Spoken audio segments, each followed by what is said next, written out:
right, welcome everybody. We'll get started. Sorry we're running a little late. Got my phone. We all know we cannot function without our phone. So I had to turn around and go home. And can't actually log into this computer without my phone. It's ridiculous, right? Literally cannot function without. So welcome everybody. So my name is Scott Hamill. We actually have, we'll do introductions in a second. So I guess we'll, so quick look at our schedule. So we're pretty packed with stuff here. We don't have this posted anywhere or written down, but as you can see, there is so quick. We have a break here at about 9:20, I think. And for those of you new to the building, if you missed them, the bathrooms are as far away as we could possibly get them, down by the elevators.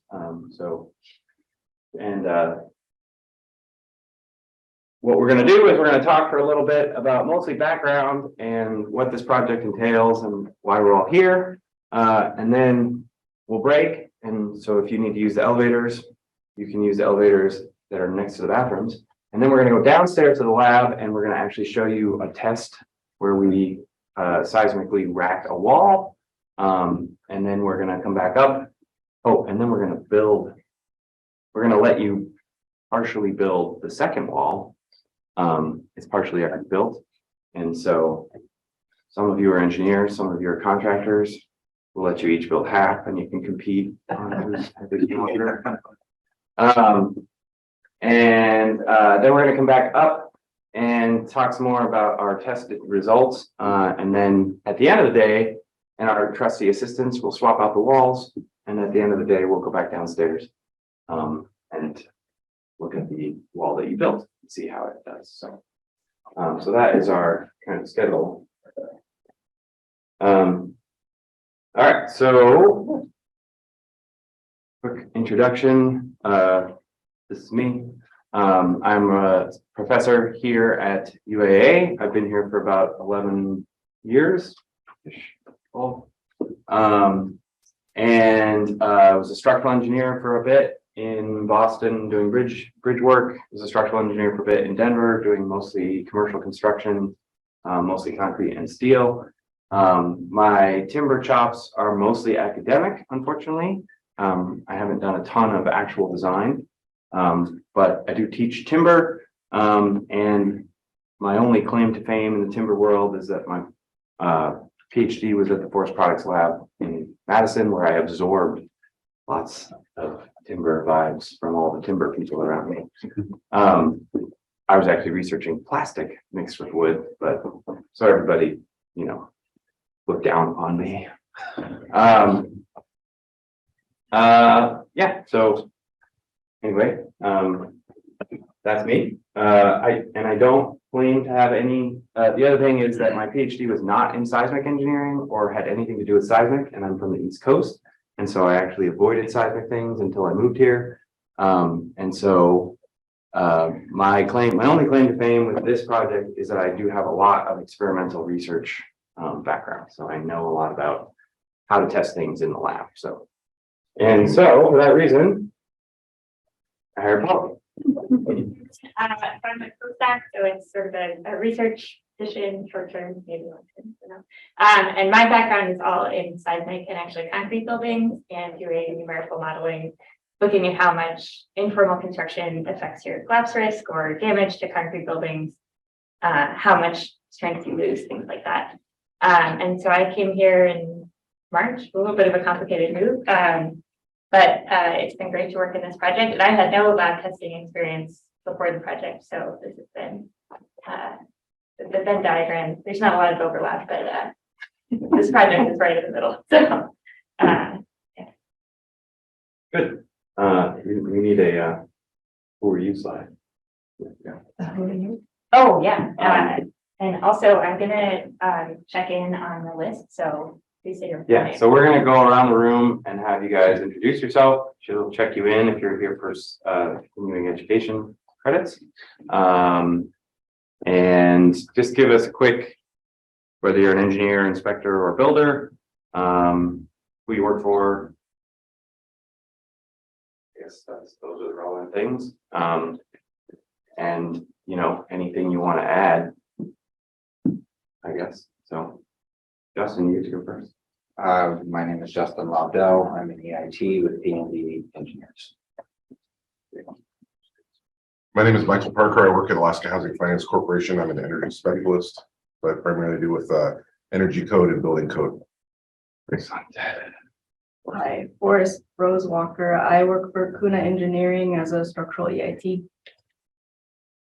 I guess we'll do this side first. I'm Kelly Yanovchek, and I work as an EIT at CRW Engineering. I'm Alan David. I'm an almost retired engineer.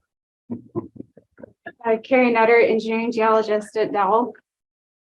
John Thornley, geotechnical engineer at WSP Golder and also chair of the Geotech Advisory Commission for the evening. And Carrie's also on the GAC, so you can throw stuff at her too. Hey. Tim Hunting, I'm the geotechnical lab manager, and which is also materials testing for the municipality of Anchorage. Ron Embley, RE2 Construction, General Contractor. Jerry Mentor, General Contractor for Consolidated Enterprises. Eric Visser Construction, builder remodeler here in Anchorage. I'm also the president for the State Home Builders Association. And I've also been involved in a couple of local code adoption committees and also involved at the national level with ICC code adoption. Justin Bull, building inspector and official for the city of Palmer. I'm Audrey Alstrom. I'm a civil engineer. I work with the Alaska Energy Authority. Joe Landowski, PE with known engineering, also inspector extraordinaire, and been in more side of more crawl spaces in the last 5 years than any human should have. My lungs are probably black at this point. Arliss Workman, general contractor with out in the valley, Falcon, Alaska. I'm William Windsor. I go by Joe. I'm a general contractor in the valley. I own Transcend Custom Builders, design build custom homes. Toby Lovelace, I'm a structural engineer, Kuna Engineering. Jesse Studer, Municipality of Anchorage, building structural inspector. Tom Green, Municipality of Anchorage, building inspector as well. Heath Colstrom, building inspector. Philip Calvin, Municipality of Anchorage, building inspections, structural inspector. And the three chumps in the back. I'm Jasmine Langman. I'm a grad student in the civil engineering program. I'm John Morton. I'm a inspector with Alaska Test Lab and glorified materials tech. And I'm one of your magic lab assistants today downstairs. I'm Corbin Rowe, and I'm a lab tech today. All right. So there's a mix of well, it sounds like most of our contractors are from the valley. As well as count how many of former graduates or former students I have. 6. Okay, so background for this. Yeah. Background for this project, as we all know, yesterday was Earthquake Day. I started calling it that. It's 4 years to the day of the earthquake. And so that was the impetus for this project, or well, subsequently there were some other studies, which we'll see in a second, which was the impetus for this project. And the first thing, a couple of things that you'll hear throughout the day as we talk about this, is that this was not a design level event, right? So, and we'll show a couple of graphs to say that, but this basically everything that we designed for is a more intense earthquake than what we saw in 2018. So, so in theory, you should not have seen, well, and then the other thing, the other big theme that I have for the week, for the day, or half day, is that we as structural engineers only design for the design code is designed for life safety, right?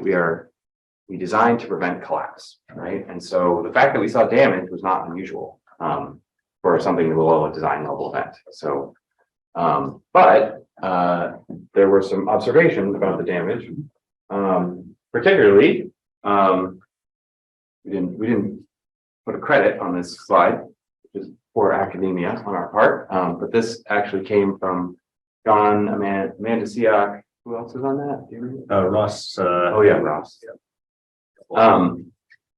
And they did a study post-earthquake within the first year, I believe, that basically showed a higher density of insurance claims and FEMA claims in the Eagle River area, and they narrowed that study. Actually, I think I put the.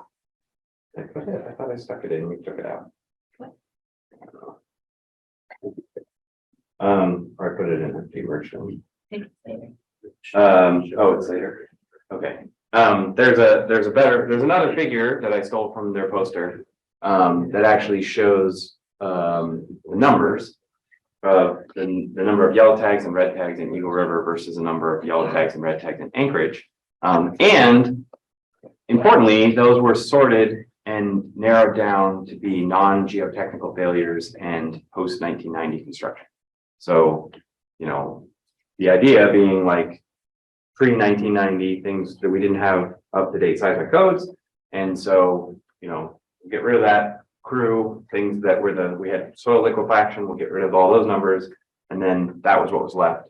And it showed basically that, you know, the percentages, both the numbers and the percentages of yellow tags and red tags in the Eagle River Chudiak area were much, much higher than those in Anchorage. So that was the motivation for this study, right? Because that's fairly anecdotal, and you know, those are insurance claims, right? And so the question becomes, well, is this really happening, right? And so we applied for some money to FEMA, and they gave it to us, and so here we are. So the purposes of this study, or the objectives of the study, are basically, this is a lot of words. There's a better graphic in a second. But basically, the idea was to talk to people and figure out what construction and or design deficiencies, either intentional or not. We need to be very careful about saying that, you know, shoddy construction and things like that may not be the case, right? Like that it's not necessarily intentional that there's something deficient. And case in point, when we started this project, we had to learn how to build walls ourselves. And so we dove into the code, and there were some things that we couldn't figure out with effectively unlimited amount of time to stare at the code and figure out, okay, what is the nailing spacing supposed to be here?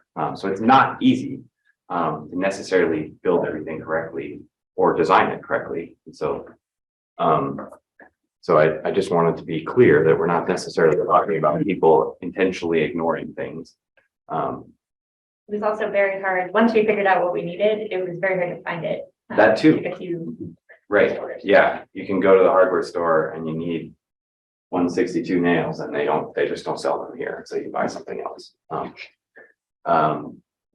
So first step was, or actually I'll just jump to the oh, I didn't quite finish this.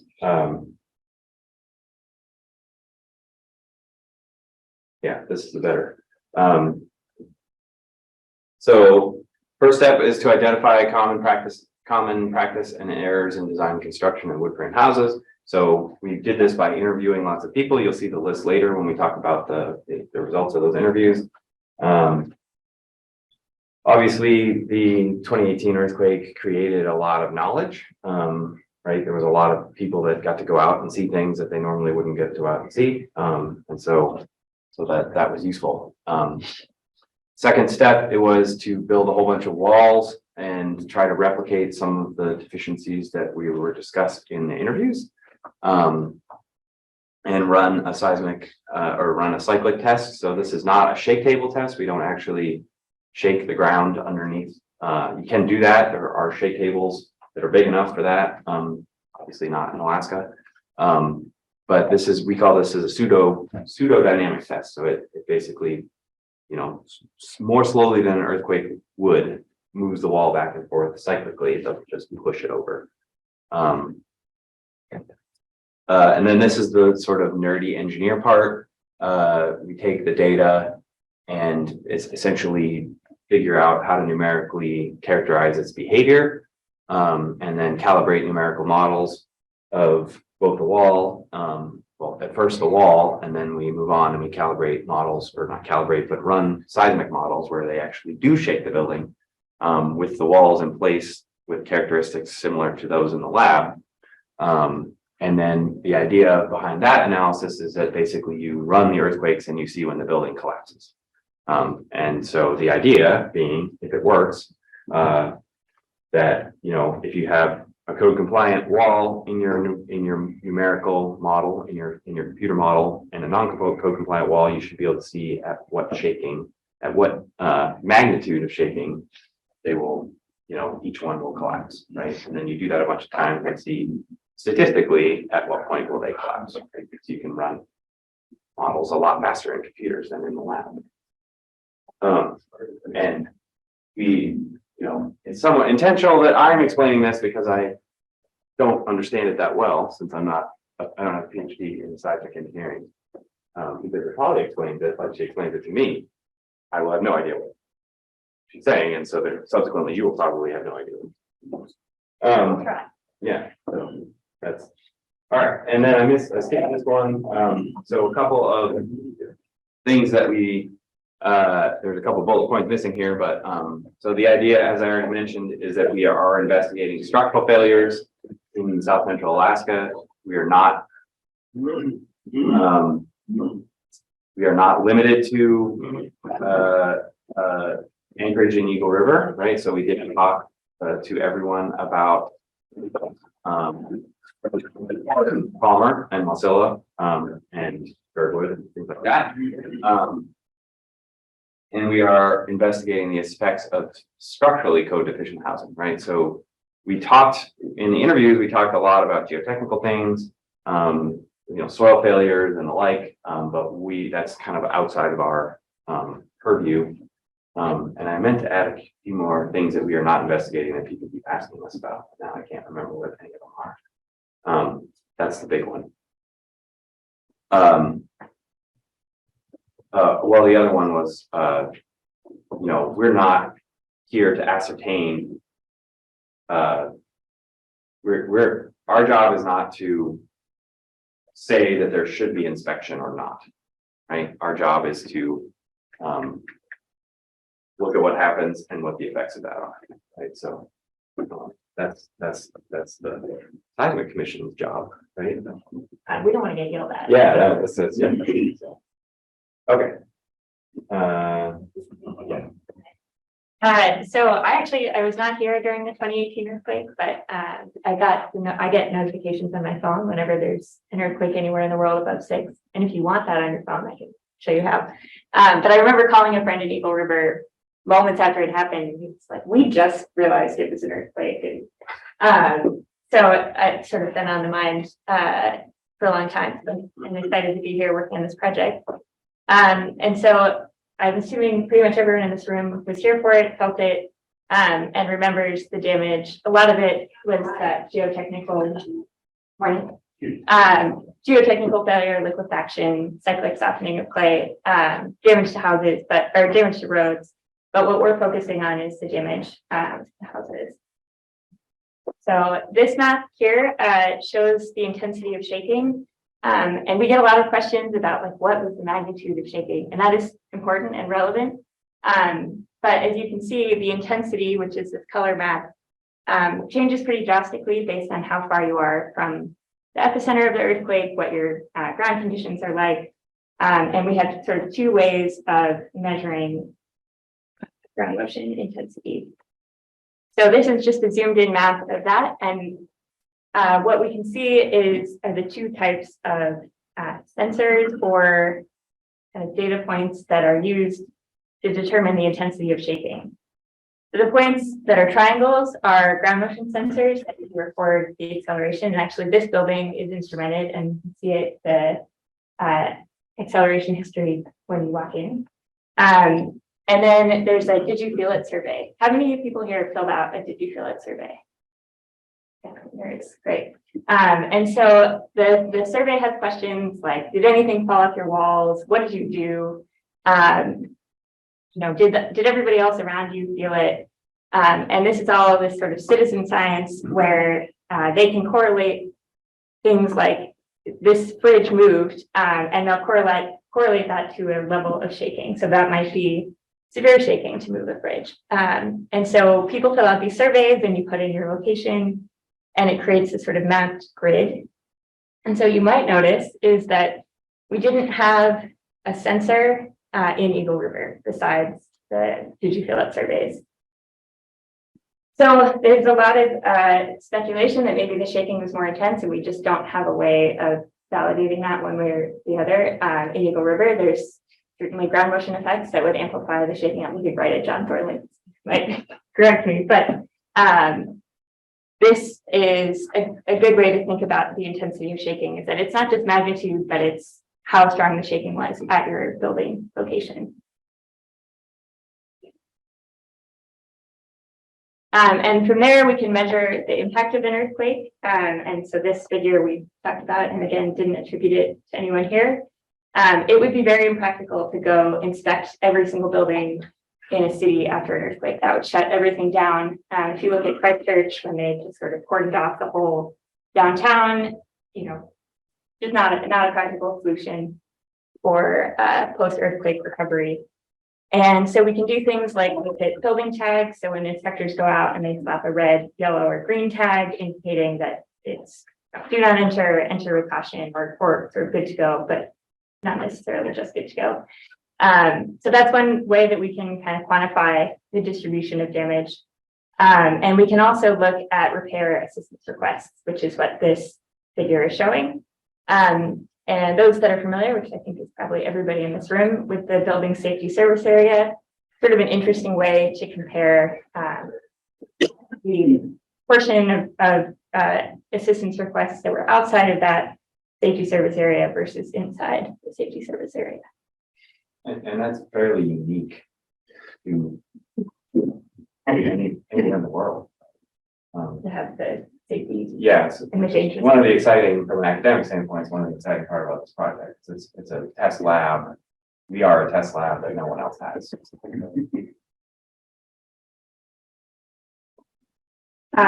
So there was focusing in now on the damage in wood frame houses, which is the scope of this project.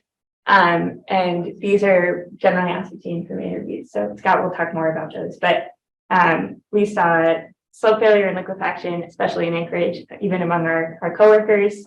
We saw ground failure from poorly stabilized fill, chimney and fireplace collapse. So those tend to be brittle, so they collapse. And we've seen that all over the country, big concern. Drywall cracking and houses detached from foundation, along with houses just sort of generally jumbled.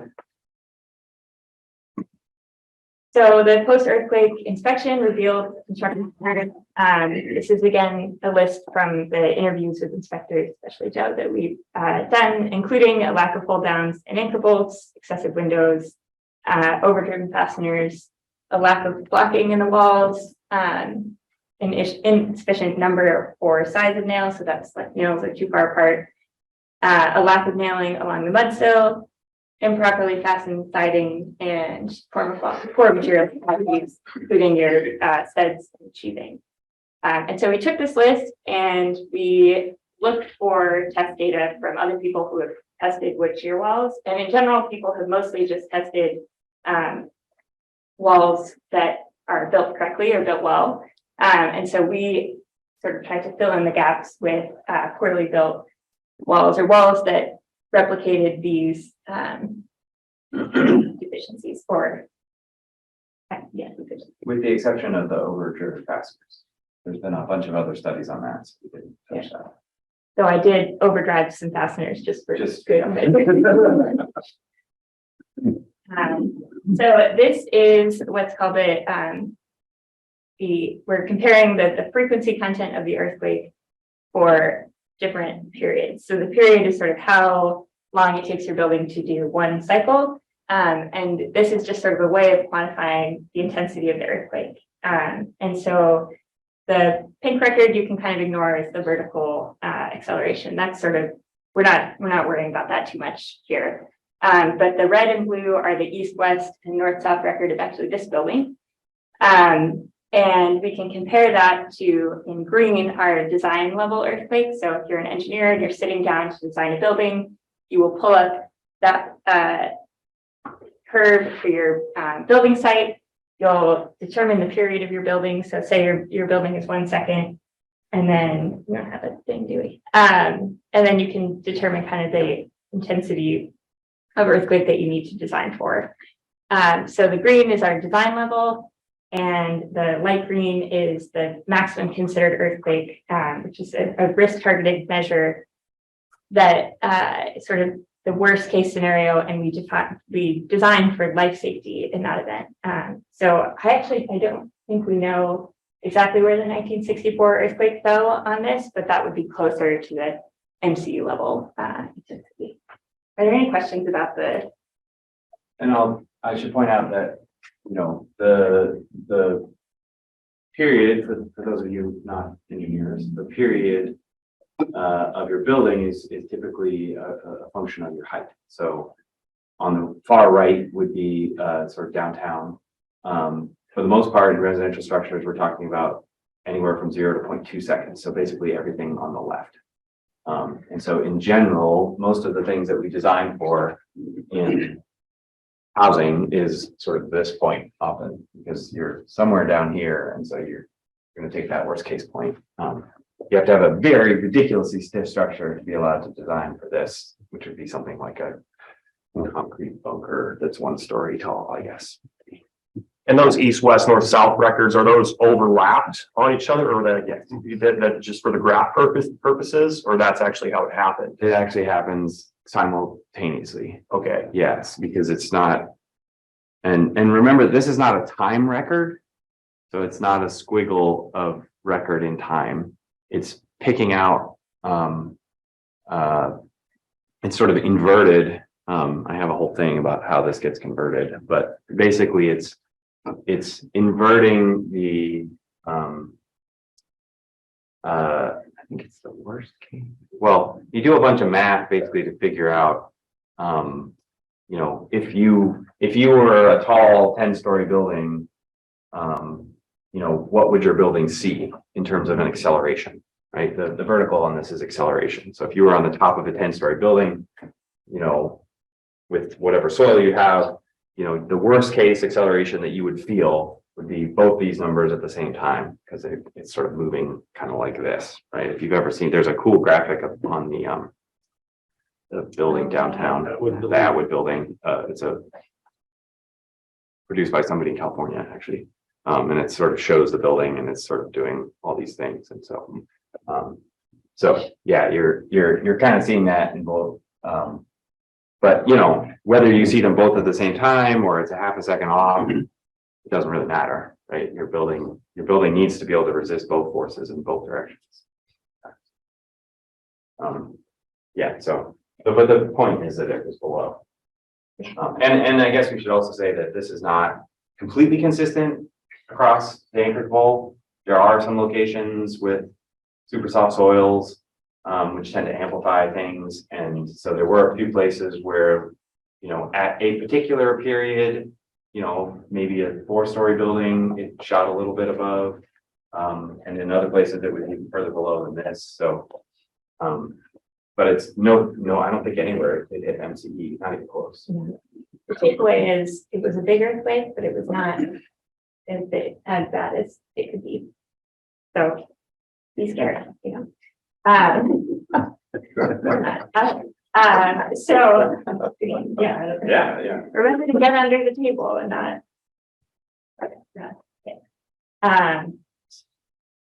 Yeah. and, you know, I didn't say this at the beginning, but, you know, we really want this to be, you know, interactive. So please, you know, don't feel like we're standing up here lecturing you, even though we are. But, you know, there's a whole lot of knowledge in the room, and, you know, it should be shared with everyone. So I threw this together. This is the number of housing units by zip code. You can actually find it by neighborhood, and by zip code, and but there are a few, you can find population, but it's kind of muddled. But in any case, I chose this just somewhat arbitrarily. And of course, what you see is that the density, you know, is kind of where you would expect it to be, right? We have large numbers of houses in sort of Muldoon and UMed, and then interestingly, at the Abbott Loop area. And then it tends to kind of drop down a little bit down here along the coast. But what you notice is that Eagle River is relatively high, right? We have almost, you know, 9,000, almost 10,000 housing, and this is 2010. So this is the latest data I could find. So you know, all this has gone up. So, and what you also notice over here, I stuck Chugach because it wouldn't fit on the map very well, is not nearly as many housing units. And we've got a lot of questions about things like Girdwood and Bear Valley and other things that are outside the BSSA. And the reality is that, you know, Bear Valley, it was interesting. I was trying to find the population of Bear Valley, and I found everywhere from 250 people to 3,000 people. Those numbers are not close together. Like, I'm not sure why it's such a big range, but I found 600, I found 1,600. It was kind of funny. But in any case, there's not that many people in Bear Valley compared to Eagle River, and there's not that many people on Kernighan Arm compared to Eagle River. And Girdwood was really too far away. And there's not that many structures in Girdwood anyway, but it is also too far away really to have the same effects as Eagle River. So this is why we're kind of focusing on Eagle River a lot instead of in Chugach, because that's sort of the biggest amount of housing stock outside of the BSSA. We like to pick on Eagle River. Yeah, well, From yeah. personal. I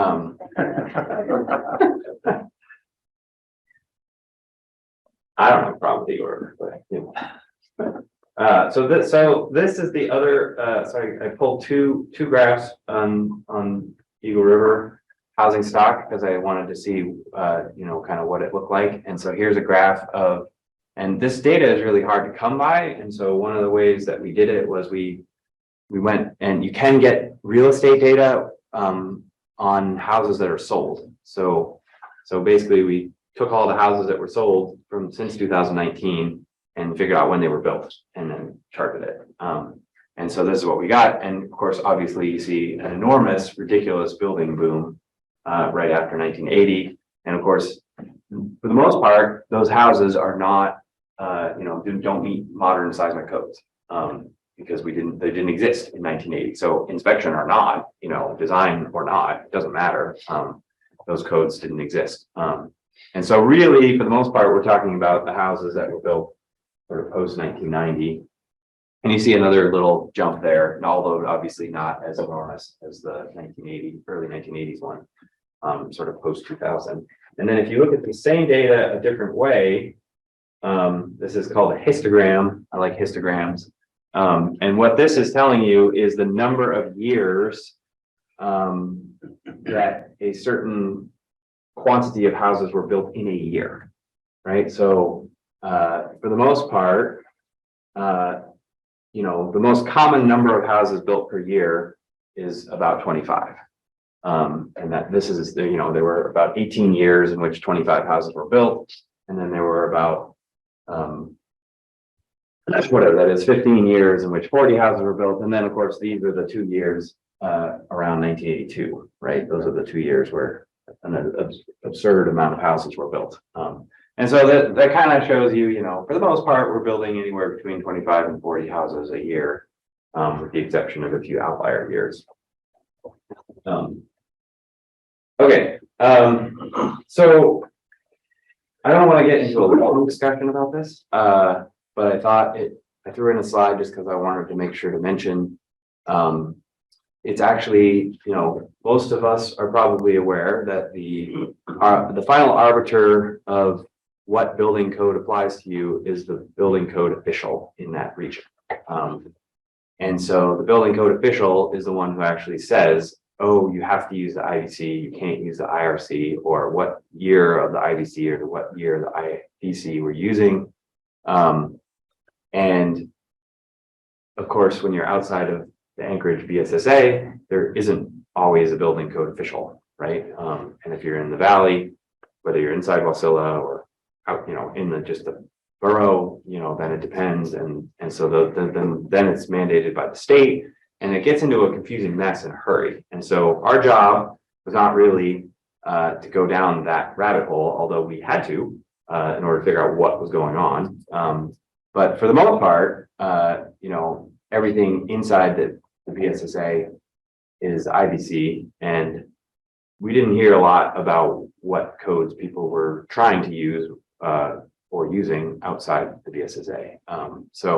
But I will also point out, as I mentioned earlier, that it turns out that it is actually relatively difficult, even if you have a structural engineer on board and a contractor and designer who's really trying to do the right thing. It's actually difficult to make, file your way through what all this means, right? So that being said, and then my other one here about, which is similar, and again, most of you probably know more about this than I do. But who inspects what is a giant jumble. There's ICC certified inspectors, which is what the muni inspectors have certification. There's a licensed home inspector. There's other inspection, things that you can have. You can be a PE that qualifies you to be an inspector.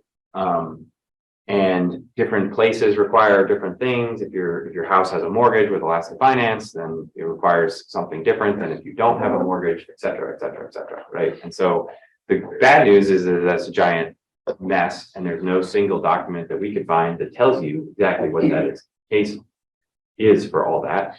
The good news is that the Alaska Seismic Commission has recently received some funding to essentially hire someone, if anybody wants that job, to do that investigation and basically pull together a short report that says that, right? And find out, okay, if you are in Palmer, or if you are outside Palmer in Matsu, or if you are in Anchorage, or if you are in Homer, what codes apply, what kind of inspection do you require, and then over and above that, what does that actually mean? Right?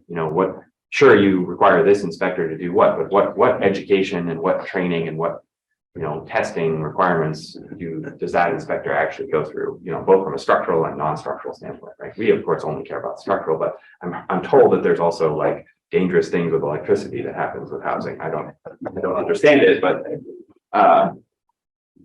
supposedly there's something. So I'm not going to be telling you, I'm going to give you a pretty map that says what, everything has to do, and we're happy to absorb. We've been sort of the clearinghouse for some of this, just as a function of asking all these questions. And so I'm happy for any of you to fill my head more with this mess. But just know that project is coming. And I think the funding, John, do you know, it's already in place, I think. I think it's eminent, but I'm not sure. Okay, it's this fiscal year. Yeah, it's not like 2 years down the road. It's like imminent. Yeah. Okay, so quick background. So these are, for the most part, the interviews that we conducted. And so thanks to everybody that we interviewed, and so that's just for some context. Mostly engineers and engineers who did inspections, partially because that's who we know, but also the municipality inspectors and plan reviewers. So, and this is a bit, I think, a bit of a repeat from what Polly showed. We kind of put together our slides separately, but again, I would point out or note that, there was a lot of discussion. It's not like we're trying to ignore the slope failures and liquefaction, because those things definitely happened. It's just that we can't do anything about them. And we actually, one of the interesting things that came from this is that we asked everybody if a geotechnical report should be required for every property, every development, which would add, $3,000-ish, at least to any development. And pretty much everybody we talked to said no. I don't think we had anybody say yes. A couple people said, maybe in theory, but no. I mean, a good idea, but don't do that. And so I think that's, I think that's worth pointing out, because we've talked to a lot of people who know a lot of things in this realm. So, there is enough, in the Anchorage area or in Anchorage itself and inside the BSSA, there's a lot of geotechnical knowledge already out there. We've done a lot of boreholes with schools and DOT and everything. And so generally, where the soil is. There was a lot of comments of like, well, you should probably, if you're going to be, one of the major concerns was like, well, what do you do in Eagle River or any place where the hillside where you, there's a big hill and you cut side of it and you push it over and then you build a house on the stuff that you push over, right? Should you do soil compaction there? Or, can we do some sort of requirement where we do a compaction test? I think more targeted than a full-blown Eagle geotechnical report, right? So there were comments about like, well, maybe there needs to be something that is currently there, but a full-blown geotechnical report is probably not necessary. So, oops, well, that's cool.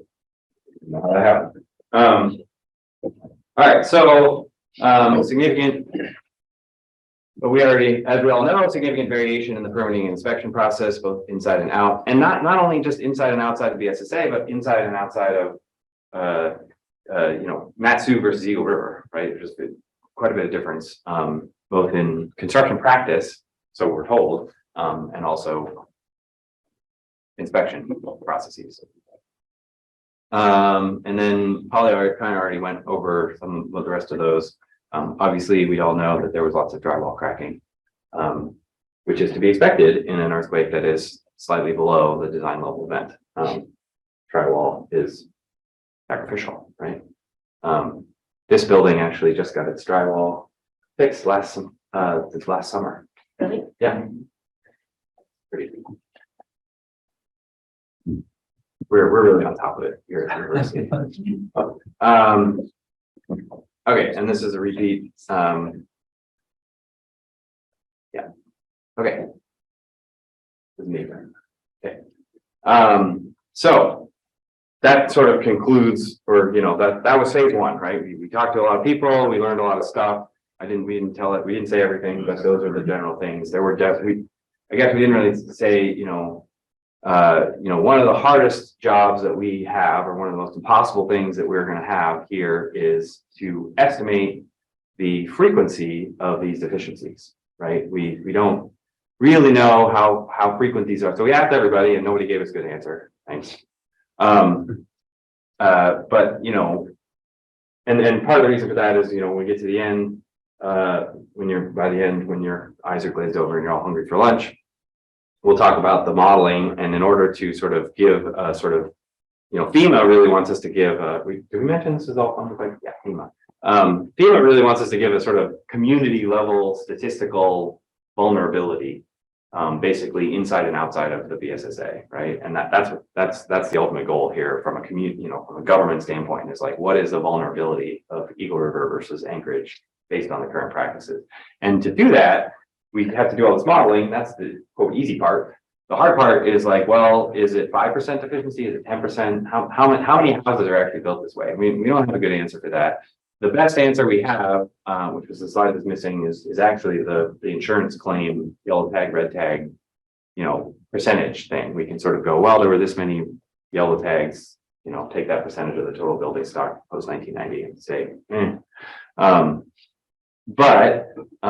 But during the interviews, we didn't talk to anybody that said that there are no deficiencies, really. and again, these are not always intentional, right? Sometimes it's just like, we just didn't build it right. But we also talked to a lot of people, both inside and outside the BSSA, right? We talked to the muni inspectors about things that are going on inside BSSA, and it's like, well, you know, the nail spacing is off, you know, all the things on this list, right? So we know that some of this stuff, we know that a lot of this was happening, and we know that some of it was, you know, the builders are gone and no longer builders in Alaska. But, you know, there were definitely this, you know, you go look at a house after an earthquake and you can definitely tell that some of these things were not done properly, right? So what do? We built 8-foot by 8-foot shear walls. They look like that. Typically we used 2x6s at 16 inches on center, which is relatively common. And we applied 2 4-foot panels, 4-foot wide by 8-foot panels. We did both OSB and T111. We put HDT5 Simpson strong hold down at each end. So here and here, I'll talk a little more about that later. The idea there was that we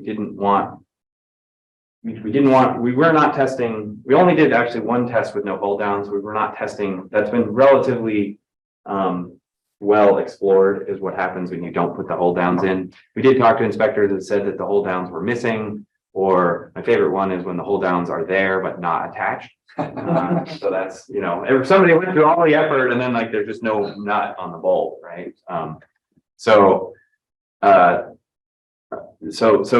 that, again, that wasn't common. That wasn't the most common thing, number one, and number two, like that has been explored by other researchers, so we didn't focus too much on not having hold downs, and so most of our tests had hold downs. And then the top and bottom plates were attached with 3 end nails in each stud, so which I think is to code. I don't know how, we don't actually know how common that is, if people are actually using 3 or 2. Usually 2. There's no code requirement for how many end nails you have to put in the stud other than 2. So if you go with a 2x6, which is common, it doesn't say put 3. Forget what document it was. I think it's IRC. It also. There is, yeah, in the IRC, there's a table. For 3, Yeah, 3 nails? Yeah, It depended on the size of the nail. Right. it does. Yeah, it depends on the size of the nails. We'll wait for it. Figure out how to make it. Yeah, well, this is, like I said, we had to find that, which is not easy to find. Whether or not that's going to affect your wall, probably not. We did actually test 1 naked wall with no sheathing, so that was fun. Just well, they're in the table, but. Went back and forth. There's a backwards schedule there. Yeah, So you had, so you follow that, you can get pretty close. you'll get close, but then there's the nail gun dilemma. We ran into that. Now you get to. The diameter of the nail. Yeah. Most nail guns shoot box nails and they won't shoot tinkers. Was it? So probably where most people have a problem is the length of the nail.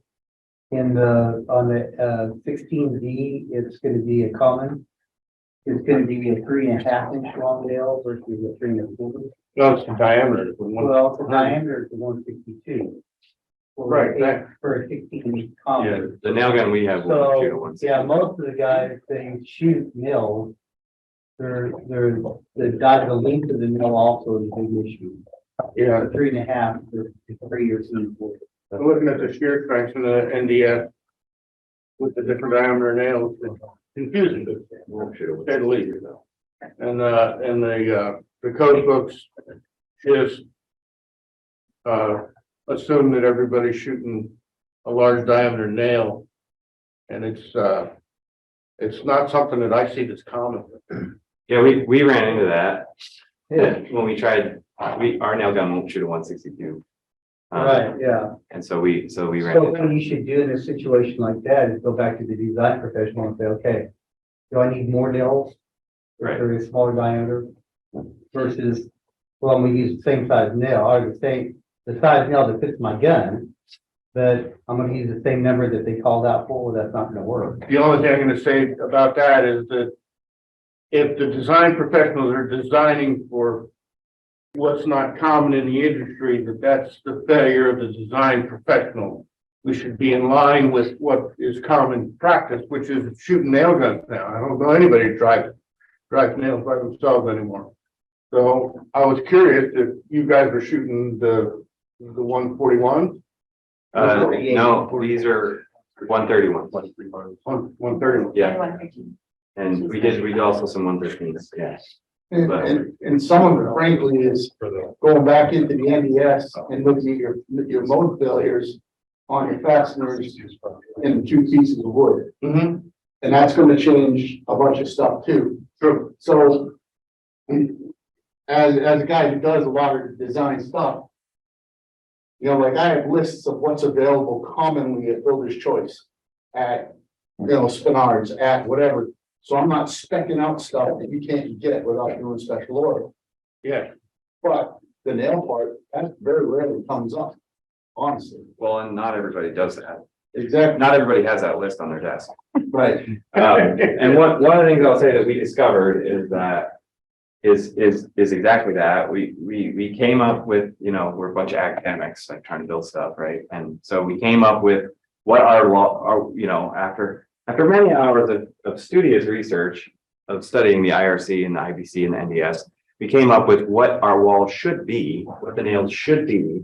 And then we went out and found that we could not buy them and would not fit in our nail gun, right? So, and part of that is not just reevaluating the calculations so that you use less smaller nails. Part of it is that some of the charts and the tables in the IRC only give you one option and it's something you can't get, right? And so that's one of the reasons why the engineers are speccing stuff that you can't get, is because the IRC is not, it's not like steel and concrete where you can just, they give you equations and you do the math.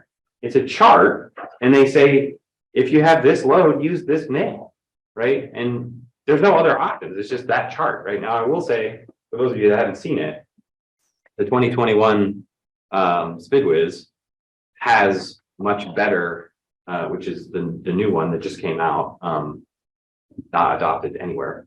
But that one has much better, more common nails and more options for nails than the older one, which just was like, use 162s, and you're like, can't. Are Sorry. you talking about the IBC? The SpidWiz, the NDS seismic and wind design provisions. Okay. Yeah. I was gonna say the state of Alaska just adopted it to 2021. IBC. I thought, okay, Alaska did? Oh, the state of Alaska adopted it 2021 That's right. IBC. right. Yeah. I actually don't know. That was 18. I thought it was 18. I thought it was 2018. city. Technology is under the 18. We will probably want to adopt the 2021. We'll probably jump to the 2024.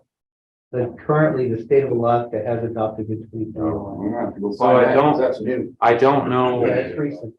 I don't know if the 2021 IBC references the 2021 SpidWiz. I don't know either because I haven't. I wouldn't think so. I wouldn't think so. Yeah. So, yeah. So in your consideration of all this, let's say that, you know, most framing nails, you say you used a 131. You know, in my trade, I gotta use a 162, which is a bitch to run, okay? But the problem with that nail is how bad it mutilates the wood. Hmm. So I was wondering, did you take that into consideration? So, How bad it splits everything, and everybody wants like 10 nails here, and it really mutilates the lumber. yeah. Yeah. So you can do it all. And the full round nails, and you can't sink them too far, and So we since our nail gun would not shoot at 162, we didn't shoot any 162s. Yeah. So we don't know, but I will say that the framing nails don't actually have a big effect on. We'll have this discussion again when I talk about the sheeting, right? Because the framing nails don't actually have a huge effect on the strength of the wall. Now they have other effects, right? Obviously on the vertical strength of the wall, and you know whether your sheetrock still fits because you've blown out your, you know. But for our purposes, in terms of seismic the seismic capacity of the wall, what you're shooting into the ends of the studs is not super important. But yeah, I totally agree. I don't understand why everything was spec with 160. Well, if you take let's say you put a header in there. You got a king stud on each side. Mhm. And it's clear how many nails you're supposed to stick in that header, a 4x12, whatever it may be. By the time you're done using a 162, a king stud is split. Unless you pre-drill it, or no one's gonna do that. You don't pre-drill those. Yeah, it just, No, there's a spec on pre-drilling. Oh, really? Yeah. It's, well, you're not gonna no pre-drill. one's gonna do it, but yeah. It's like 80% of the diameter. So you're better off using 131. If you can get enough in. That's what we do. Yeah, see? Some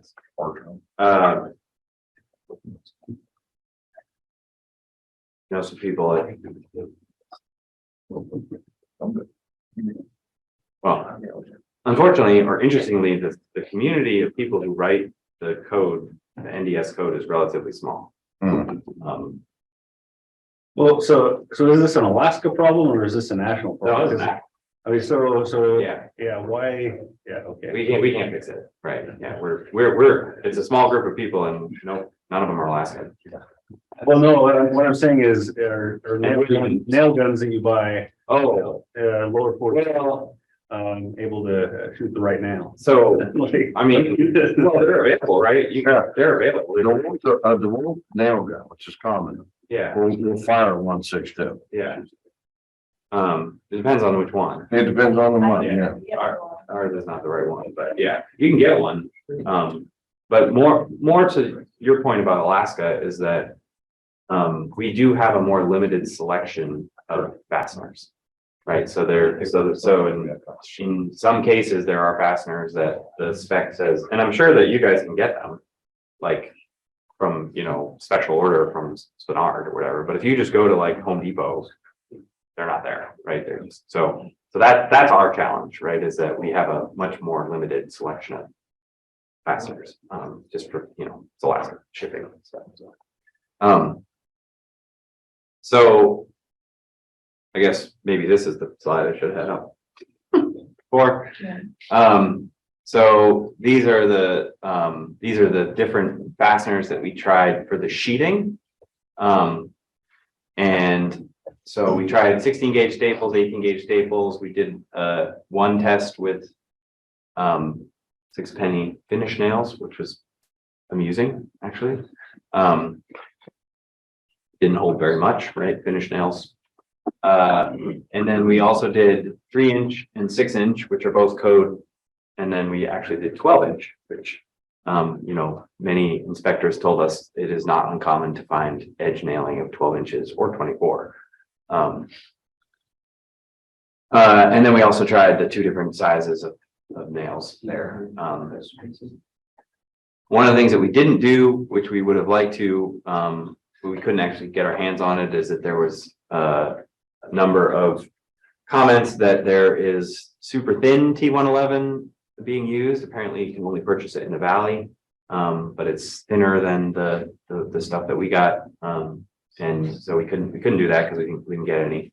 And we didn't try, if you look at this BidWiz or the IRC, there's a whole schedule of different thicknesses and nailing schedules and stuff. Our job was not to replicate that, right? Our job was to correlate the deficiencies to known conditions, right? So we did control versions where we tested something that's part of the code, and then we tested something that is a known deficiency, right?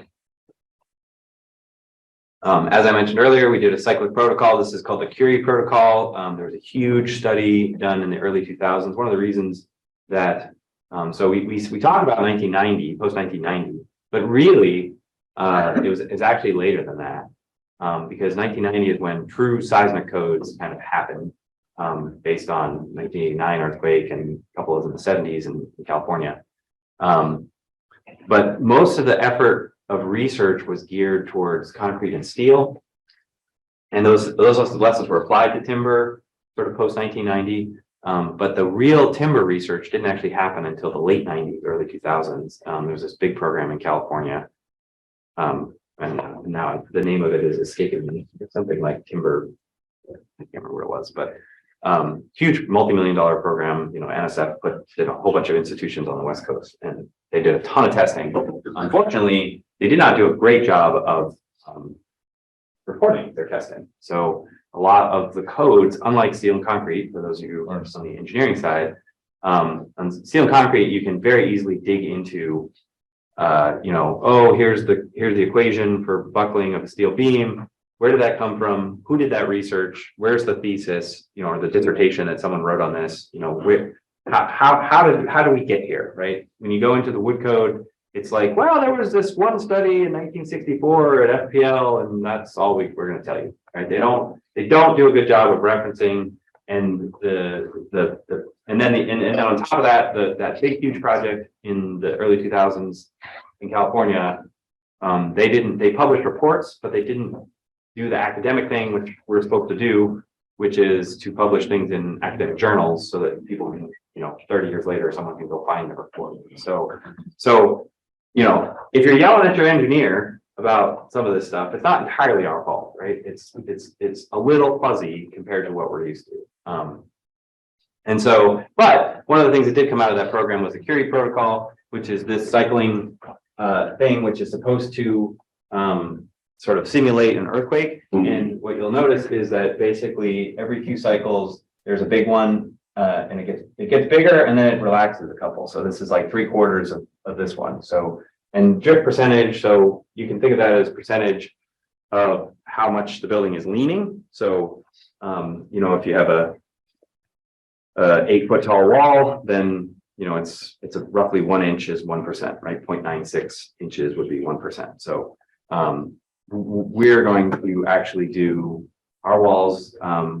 The biggest number we hit is, I think it's 6.5 inches. We're going to go all the way up to 6.5 inches.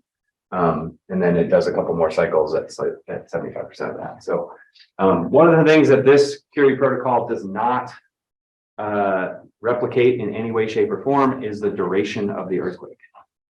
It just gets bigger and bigger and bigger as we go through the test. And then, of course, we are recording the force that it's requiring to do this, right? So one of the things that's interesting about lab testing is that, we impose a displacement and then we measure the force. In real life, we impose a force and then we measure how much it displaces, right? Because earthquakes impose an acceleration and then there's mass, and Einstein said, well, that means force. And so you have this force, and the force is going back and forth, and then however far it goes is dependent on how strong the structure is. We're doing the opposite, but that's how lab. You can do a force control test. It's really freaking dangerous. Don't do that. You can destroy your lab in a hurry if you do a force control test. So we're not going to do that. Okay, so the thing that this test does not do, because it slowly increases, is it does nothing to do with duration. So the duration of the earthquake is a bit of a black box that we don't touch. It's not the right analogy, but and one of the things, as you know, even though it felt long to those of us that were in it, I was in a daycare facility, which was a lot of fun because all the kids were like freaking out, although they were really well trained. So they all got into the desks, they all got into the tables really quickly, which was really cool to see. The problem, though, in a daycare facility is that adults do not fit under the tables because they're only this high off the ground. So it felt long, right? But it turned out it was really short, right? It was a really, really short earthquake. And almost every one of the engineers and inspectors that we talked to said, that they saw buildings that if it had been longer, the building would have come down. Yeah. Right. So, and so that's, this is one of the why, our job here, our job here is to talk to you guys. Our job later on, FEMA is really interested in trying to do something for us to sort of do a better job of educating the public of the fact that, especially now, there's a lot of political fighting about things like inspection. And really, we want to talk to the public and say, this was not a bad earthquake, because you hear people say like, well, it made it through that, right? And we're like, well, this was not a design level earthquake, nor was it a long earthquake, right? So, all right, so that's what we're going to do.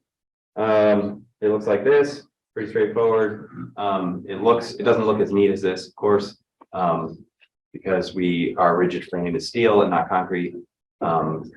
And one of the fun things that you'll see, which is sort of fun to see, is that one of the test standards says that the actuator cannot have too much weight on the wall, because then you're counterweighting your wall.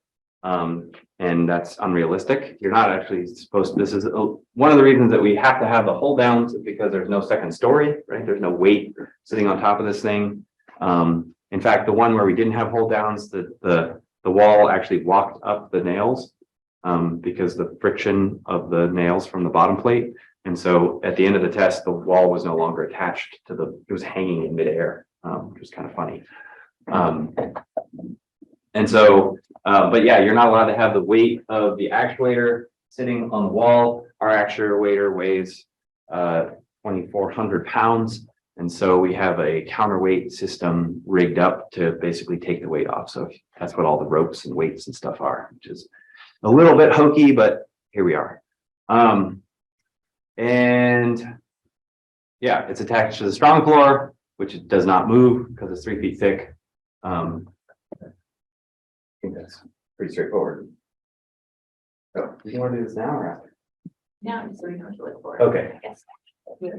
So we're gonna go down and do a lab test in a couple minutes here. But so this is a photo from downstairs. And what we're measuring is the relationship between force and displacement. As Scott mentioned, we're imparting a displacement and measuring a force. And so this, can I run it? I think so. Okay, so the small cycles, you'll see force, and I'm sorry, this doesn't line up perfectly on that.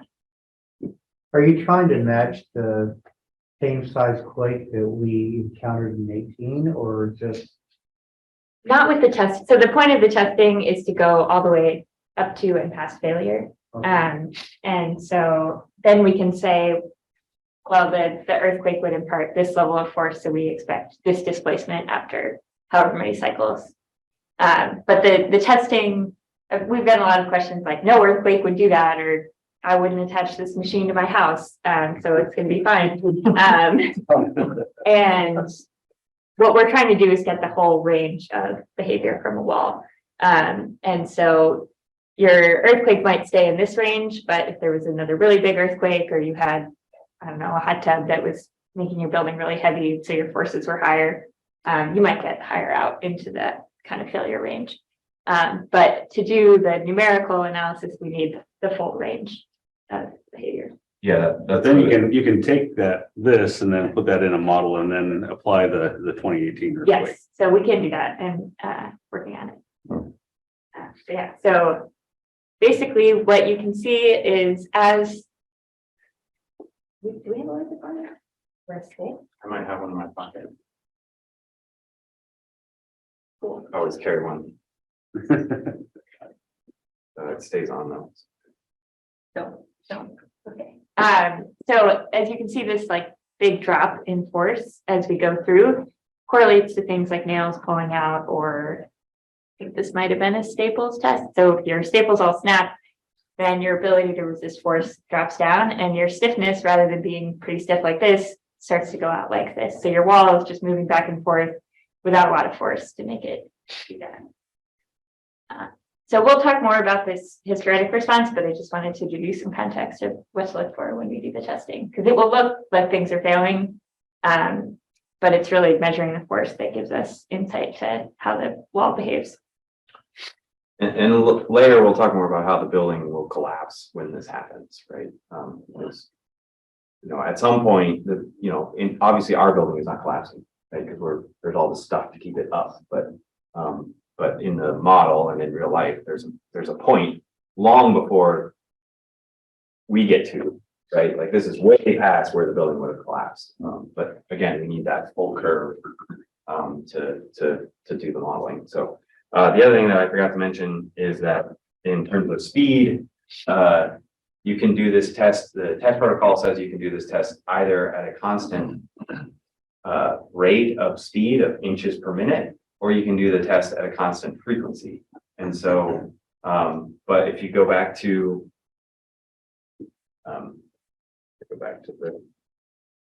you go back to this. So if you do this at a constant speed, then basically the slope of this line will be the same everywhere.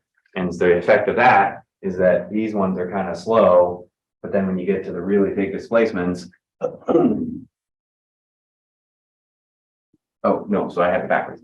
So if you do it at a constant frequency, so that each one of these takes like, say, 1 second, what happens when you get to the really big ones is that it's going really fast because it's going 6 inches per second. And that's really scary. So we did one of those and we never did that again.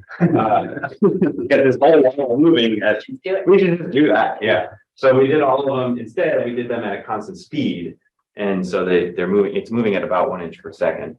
And so the result of that is that these little ones are actually super fast. So at the beginning, you'll see it sort of jerking around really fast because it's going 1/4 inch at 1 inch per second. So it's only 1/4 second per, but once you get to the really big ones, then it slows way down. So when you test this, you know, most earthquakes that we've all gone through, you've got this initial, you hear this break, and then you feel this vibration. But then you get the jolts, right? So it's not like it's going really slow back and forth. You're getting Right. And within nanoseconds. Right. You know? And that's the sort of part where that's why I was saying at the beginning that this isn't a shake table test, right? So the model, the idea with this is that you characterize the wall, you know how it's going to behave. The wall doesn't actually care so much how fast it occurs. In fact, wood has this property called viscoelasticity, where it actually is stronger when it gets hit with shorter jolts, which is not true of things like concrete and steel.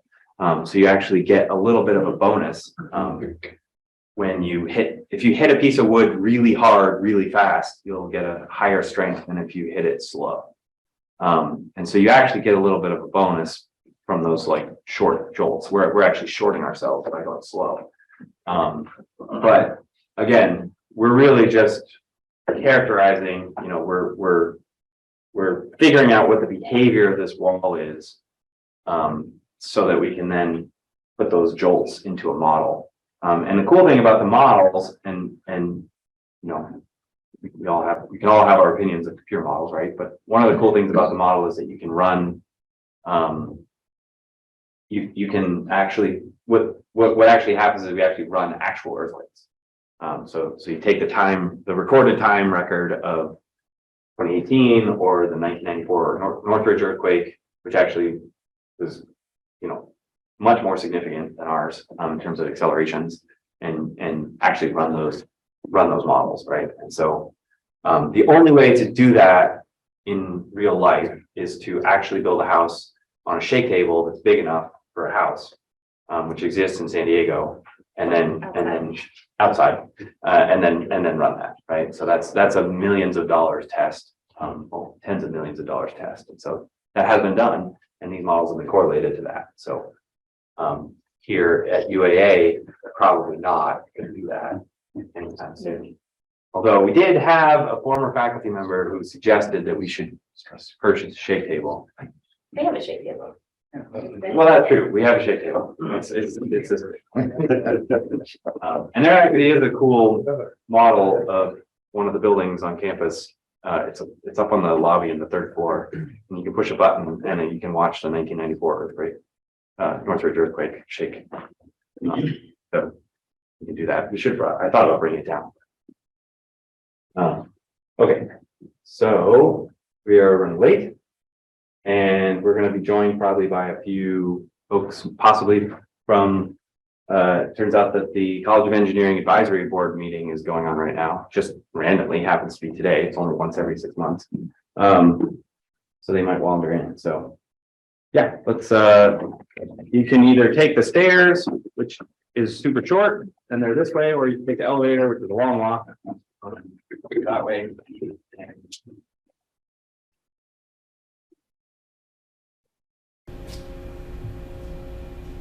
Okay. Can you move the,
Any comments on the wall testing or building? Comments on the wall testing or building? Who won? Was it the contractors that won? Who won? Was it the contractors? Oh, yeah. Oh, yeah. Alright, so, I'm gonna talk about how we are. I'm gonna talk about how we are and process the implications for down there and the implications how that translates into the behavior. Basically how that translates into the behavior of your house. Can I move this? Can I move this? Okay, great. Okay, great. So this should look familiar. We are this should look familiar. We are imparting a displacement on the top of our wall, imparting, and then we're measuring the course that it takes. And then we're measuring the course that it takes to. And so what I think is pretty interesting about this. And so what I think is pretty interesting about this is that the peak forces happen when displacement is so that's when we see 2.5 inches. So that's when we rip out or nails start to rip out or break or that's when we see a lot of the damage happen, and then that's when we see a lot of the damage happen, and then you lose a lot of your strength and your ability to and we can combine this displacement and we can combine this displacement and force history into the spot on the right, which is called and this is just a way of kind of visualizing and this is just a way of kind of visualizing about a few important parameters about, but you can see that our remember from the animation starts out. You remember here, and then this is when we hit that peak force here, and then this is when we hit that peak force, and then we start to see this. We start to see this drop off of strength. We start to see this drop off of strength. Your OSB buckle relates to things like your OSB buckle. And so then we can fit what's called the backbone curve. And so then we can fit so it goes the backbone curve, which looks like this. So it goes, and so this backbone curve. And so this backbone curve outer edge kind of outlines hysteretic response, and it's just based on that hysteretic response, and it's just based on your peak forces at displacements. And so we get this curve, and so we get this curve that has our peak strength, which is pretty clearly just our peak strength, which is pretty the highest strength in either the positive or negative, highest strength in either the positive or negative. We can look at our stiffness, which initially starts out quite stiff, which initially starts out quite stiff, so this is just displacement ratio and displacement. The wall starts out really stiff as things break. The wall starts out really stiff as things break. You get a less stiff wall. Moving a lot more under less force. Moving a lot more under less. So when we walk the dog on this, because I got a question. Yeah. So when we walk the dog on this, I got a question. Yeah. All right, so based on your force history, all right, so based on your force placement history, it about placement history, it actually doesn't equal the allowable 0.5 inches for an 8-foot wall, which gives you your max 0.5 inches, which gives you your max 1,000 pounds, which is 6,000 pounds, and you're coupled down that shear wall. Right. That's Pretty fun, And right? so, and one of the things, if you're not used to looking at these things, right, so, if you're not used to looking at these things, right, so. steeper this line is. The steeper this the line is, right, so the you stiffer push. the wall is. So what Right, happens so is as the test progresses. So and the what nail happens is as the test or progresses and the OSB nail rips, is loosen or is at the bend, end, or it's going back and OSB forth like rips, this, which is at the end, it's going back and forth like this. Right, And this happens in real houses, right, after the initial. And this happens in real houses, right, after the initial biggest earthquake, the next earthquake loosens up and shakes. Now, the next earthquake, it's gonna move more for the same amount of force. It's always gonna see the same amount of force. It's always gonna see the same amount of force, right? Not magnitude, acceleration, right? Not magnitude, where the earthquake is and how deep it is, and where the earthquake is and how deep it is. But if you get earthquake, it is going to gravity. But if you get 40% of gravity, we didn't see acceleration. One station, we didn't see. Maybe one station, Creek, was one station that saw 40%, everything else was more like one station that saw 40%, everything else was more like 20% of gravity. So if you see 20% of gravity in your house, if you see 20% of gravity in your house, it's gonna produce 6,000 pounds of force. It's gonna produce, you see it, 6,000 pounds of force. 20 years later in the same earthquake, in a different earthquake, 20 years later in the same earthquake, in a different earthquake. But now your house has already been broken. But now your house has already been broken instead of this. And you're doing this. So your house is gonna flop around a lot. And so your house is gonna flop around a lot. When you have larger displacements, you see things like, when you have larger displacements, you see things like cracking in your drywall. And the last parameter, my favorite, and the last parameter called ductility, or it is something that in this case, it has a specific definition, but in this case, it has a specific definition.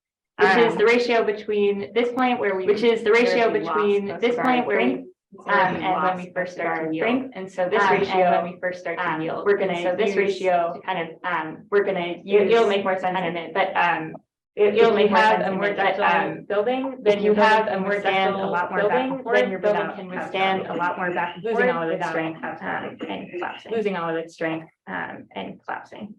So this, you know, may look familiar as you just saw this, but some of the failure methods just saw this, but some of the failure staples that we saw, engaged staples, the staples pulling through the OSB. And we saw some cases where it pulled through the OSB, and we saw some cases where it pulled through the OSB, and some cases we saw a lot of this nail. We saw a lot of this nail in the test just now, but this.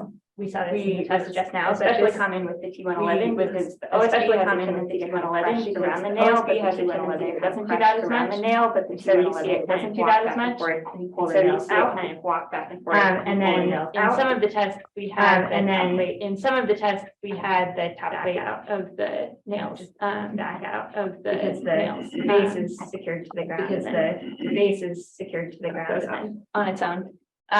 Goes on its own. So when we think about system ductility, so when we think about the energy that's dissipated, so the energy that's dissipated, so the energy in, and then things yielding are how we and then things yielding are how in a wood system that looks like in a wood system that looks like nails bending back out of the panel, looks like the OSB crushing out of the panel, and this OSB crushing of a and this is an example of a hysteresis response is very ductile. So you can see that it has that nice response is very ductile. So you can see that it has that nice curve, wide curve.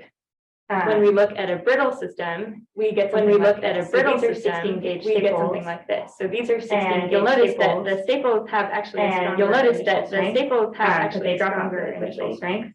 But they so I won't tell you what you should prefer. So I won't tell you what you should prefer. But I think I would rather have but I think I would rather have the slightly bigger but much more ductile. Something that might just safer to me than something that might just so we saw this is a staple. We saw this is so the staple tends to be very brittle. So the staple tends to be very uplift, brittle, and then when you have that uplift and you nails walk off and your and nails you can don't have any more strength. Well, and I think one of the bigger points about this is that one of the bigger points about this is that most houses, under the earthquakes we've seen in the last 20 years, under the earthquakes we've seen in the last 20 years are your staples are nobody has reached for the most part unless your house was poorly designed. Nobody has reached for the most part unless your house was poorly designed. We haven't really had that. I mean, we haven't really had that. There's that heard the crack when it kind of like that. There's that we haven't had kind of like the houses are all sitting and we haven't had that. Like, and the idea of this is in the staples, and the idea we do get a big earthquake, and it goes over that. We do get a big earthquake, and it goes over that crack in your house. All of a sudden, that crack in your house. All of a sudden, that wall becomes. Whereas with the nails, you go back. Whereas with the nails, we're sitting in here, we're sitting in here with maybe 20 years, and so we're still kind of doing this. And then if we get that big one, doing this, get that crack, we get that big one, then that crack, 30 seconds later, or what was the, 30 seconds later, or the aftershock was 10 minutes later, right? The aftershock was 10 minutes later, right? You still got capacity in your house, right? So that's still got capacity in your house. We just want you to be able to read the graph, right? We just want you to be able to read the graph, right? It's kind of, I know it's a lot of engineers, but. And in general, in seismic design, we want, Just out of curiosity, had you thought about staples and nails, a similar test with staples and nails? Like, would it amplify? And what made me think of that is my house is, early 80s with staple T111, early 80s. The house is very loose T111 next summer, and the house is very loose. Next summer, I'm going to go through and nail it before I repaint it. Staples aren't sheared, but a lot of them are starting to back out. But a lot of the T1 is not solid studs. The T1 is not the basement door on one side of the house, and you slam the basement door on one side of the house. house and the other side of the house on the second story moves. I mean, it's coming apart. Flimsy. So, I mean, it's coming apart, having a stronger initial hole, having and I wonder if having nails with them when you. And I wonder if having nails with them when you. Would it allow those staples to not shear? Would it allow those maximize a stronger hold for a, so you can maximize a stronger hold for a longer. Hard to say duration? without data. I would speculate. Hard to say without data. I would speculate that One of the reasons that the staples have one of the things, one of the reasons that the particularly staples for have a OSB, little bit more strength at the beginning, particularly for OSB, Yeah. we haven't done staples with you on 11, so. Yeah. We haven't done staples with you on 11, so. You know, you're engaging more of the, you're engaging more of the. It's, you don't just have the nail head, you have a whole staple. You don't just have the nail head, it just grabs a little better. I think it just, I think adding nails would add that ductility. So I think adding nails would add that ductility. Yeah. It's also important to note, these nails are also important to note that staples are nails are over 6 inches. So those are both IRC prescriptive. So these are both, but that's also part of requirements. But that's also part of why they're stronger. There's just more metals. And code that. And code that. And this is probably outside your scope, but has anybody? And this is probably outside your scope, but has anybody looked at how cyclic over, you know, a 30-year design life, over wiggling on 30-year design lives, wiggling on these That's part of the nails? Victory protocol. That's part of the Victory protocol is the number of cycles. But number of cycles we can run, but more, we can run. Well, I think one of the problems with that is that, well, I think a lot of these codes and a lot of these divisions, a lot of these codes and a lot of these divisions. California does not get, and California does not get earthquakes. A lot of smallish, few giant ones, right? They get a few giant ones, I think, right? Outside of. Yeah, there's a lot of work with like. There's a lot of work with like setting track out the top. Earthquakes, so they get these huge earthquake accelerations of what we saw, twice the accelerations of what we saw once every 30. Alaska has 50% of the earthquakes. Alaska has 50% of the always shake states, right? So nobody in California cares. So nobody in California cares. So all the people with all the money and all the research capability. So all the people with all the money and all the research capability. So I don't think anything's different with that. Yeah. So I think that's probably why. That's on that lose, right? That's probably always. That's on that lose, right? Well, this has been big many. Well, and this has been chatting about insurance, but with the chatting about insurance, you know, but with the Texas earthquakes, we've seen a lot of that. It's not just one event that if you have. It's not just one event, but if I have over 3 months, then you do start to see gravel cracking months, then fall down. You do start to see gravel cracking, file an insurance claim down. Which and you could file an insurance claim and you're like, I don't know, it was all of them. And so that, I don't know, it was all of them. And so that's been an interesting, it's repeated smaller quakes versus, in that one, there's smaller quakes versus, in that one, there's the added oil and gas injection causing a oil and gas injection causing quakes, and who's responsible, and I want to speculate, and who's responsible, and I want to speculate in trouble, but that is, I don't get in trouble, but that was something we worked on that induced when I was in grad school, heated earthquakes, that induced, so very similar heated earthquakes. Yeah, but very similar. Yeah. But not the staples specifically. Yeah. Staples specifically. So we can look at a comparison. So we can look at strength versus your ductility. So looking at strength versus your ductility. So looking at ones on the right are more ductile and the ones on the right are more ductile and the ones on the left less ductile over here. And then measuring strength here and then so the measuring strength, we have the small nails every 12 inches, we have those are small nails every 12 inches because those are super ductile, but moving back and forth, and there's not a big drop off moving back and forth, there's not a big drop off in force because you never get an amount of force. Large amounts are 3-inch nails with the double center side, those are 3-inch nails with the double center side in terms of best case scenario. In terms of strength, we can look at 16 gauge staples. They're not very ductile, 16 gauge staples. Again, you might they're not very ductile, but they're really strong. So again, you might say, and then the no mudsill nails. This is and then the no mudsill nails, not that strong. I just did so not that strong. And these are all of the tests that we've done so far. These are all of the tests that we've done so far. But just wanted to pull out some. How do these results compare to like the soft story? How do these results compare to like the soft stories like in Frida, observations like in Frida and other earthquakes? I don't know. I don't know.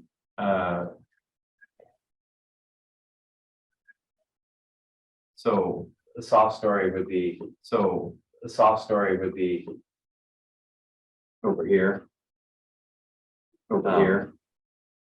But I don't know, I mean, that was just, but I don't know. So the problem with the soft story is that it really changes. The problem with the soft story is that it really changes the characteristics. What's a soft story? So soft story is, all right, soft story is, so soft story is, all right, soft story You have is like a when. garage, you share there, you have like a garage, you share there, with a garage, bedroom above it, you have narrow bedroom above it, you have. There's a lot of openings, not a lot of Yeah, the classic example, Portable yeah, the classic example was they would do parking garage. San Francisco was they would do parking garage, and so they would just do columns of wood. So the column, they would just do columns, crush, so the column, and the 3 stories would be fine, and then they were just, and the 3 stories would be fine. They were just lower, we're just fine, they just went down, we're just fine, they just went down. We didn't kill people. It seemed analogous to not nailing. Seemed analogous to not. Yeah, so it'd be way over, but the thing about soft stories, it'd be way over, but the thing about soft stories is that they're typically, they were, a lot of times they were concrete, and so they were more ductile. But the problem, the reason there was a problem is really more the problem, the reason there was a problem is they were sort of modeled one way, but they behaved a different way, is they were sort of modeled one way, but they behaved a different way, and so then all the forces were all different. The biggest issue with the soft story is that the biggest issue with the soft story is that so they're much stiffer.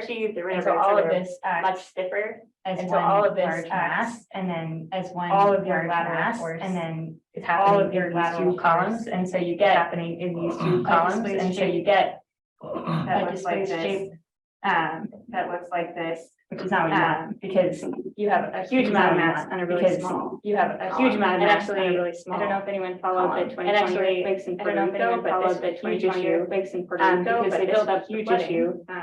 Because they build up, and so having the first part of your house having open means the first part of your house to be open. The water damage means that you're not going to. There's a lot of reasons to build water damage, but there's a lot of reasons to build like this, like 6 to 8 inch concrete columns, often with 6 to 8 inch concrete columns, often with PVC pipes as gutters, just like right down the middle. PVC pipes as gutters, no, right down the middle. So no, when we were, I was down there right after the earthquake. When we were around, I was down there right after the earthquake. When we were walking around, it was like, oh, about a 1-story. It was up, and now it's on. Was a one. And it was up, and now it's Was a these one. in general have Two-story been found to be house. these in general have been found to be the most vulnerable configuration. So yeah, you have, and so yeah, staples and everything up here, but then this is still open. Staples and everything up here, this isn't gonna still open. But if you This build a isn't gonna garage, open. if you build a garage like this, that looks like this, you has essentially created a soft story. You has essentially created a soft story. Unless put on that frame or something. Unless put on. Yeah, well, and you can make that work in terms of code. Yeah. Well, and you can make that work in terms of code, but like you're gonna get a lot of movement, and you can get it to be code compliant. A lot of movement, and you can get it to be code compliant. Nails at 2 inches on center, putting in nails at 2 inches one of those on center. Simpson strong walls or something, But or one of those no, Simpson you strong can't walls fight or physics, something, but it's going to move more more. You can't than fight the rest of the physics, house. it's going to move more than the So rest of the everybody house. likes So, their big window walls, you so know, everybody and likes it's their big window walls, Same thing. and it's in the middle floor. No confidence. No confidence. So now I'm just gonna go through a couple. So now I'm just gonna go through a couple different designs and construction, different designs and construction injectability and translate into that strength and injectability. So this is our 3-inch nail spacing versus this is our 3-inch nail spacing. There's a 12-inch nail spacing, and you can see there's a really both are pretty ductile strength. This one kind of gets both are pretty ductile. Like I said, this one kind of gets more points for ductility. It doesn't, like I said, drop off as much because it doesn't drop off as much because it stays down here. And actually, if you did a wall with no, and actually, if you did a wall with right around 300 sheathing state, like right around 300 pounds, the 8-foot wall. And so we get a much bigger, and so we get a much bigger increase in our 3-inch nail spacing. And it's hard to tell from this, but it's hard to tell from this, but the 3 inches stiffer initially and then maintain stiffness. Stiffer initially and then maintain stiffness. You can see this for longer into the stiffness with the 12-inch nail spacing. Stiffness with the 12-inch. Somebody asked me downstairs if we done a 2-inch. Somebody asked me downstairs if we done a 2-inch spacing, and we have not. And as I said earlier this morning, there isn't. And as I said earlier this morning, there isn't for us to dig into the research. not find out easy where for they us to came dig up with into the the 2-inch research spacing numbers, find out where they came up with because the 2-inch if you look in the numbers. code book, a 2-inch Because spacing, if you look in the code book, get you 2-inch 20% spacing more than a 3-inch. will get you 20% more than a 3-inch. Is that real? Because but the question is that real? Because the edge of your OSB, obliterating, and so the edge of your OSB, right? And so I kind of want to do a 2-inch. I don't know. I kind of want to do a 2-inch. I don't So know. now with staggered nailing, so now with staggered nailing on a double, so a double row nail, it's a double row nail. On a 2-inch, huge amount of wood. One inch on center in the wood. Huge amount of wood. Well, 1 inch on center in the wood. Well, double stud though. That's kind of, so I kind of want to do one to see what, that's kind of, so I kind of want to do one. I can't trace the code. I can't somebody else trace the code back to somebody else's research. We mentioned that we did, we mentioned that we did, pull down study. So this is a 6-inch nail, so this is a 6-inch nail, and the one we just built for baseline. And then this is what happens when you pull down. And then this is what happens when you pull down. This is not a, which is a word. This is giving you hats and things, giving you hats and things. But they really do make a big difference. Walls attached to the ground. Walls attached. I recently went to a Simpson workshop. So one issue we saw, I should say that Simpson donated all the whole. I should say that Simpson donated all, because they are not cheap. We are very thankful, because they are not cheap. Today's in the screws, but we had already committed. Today's in the screws, but we had already committed to. Common issue.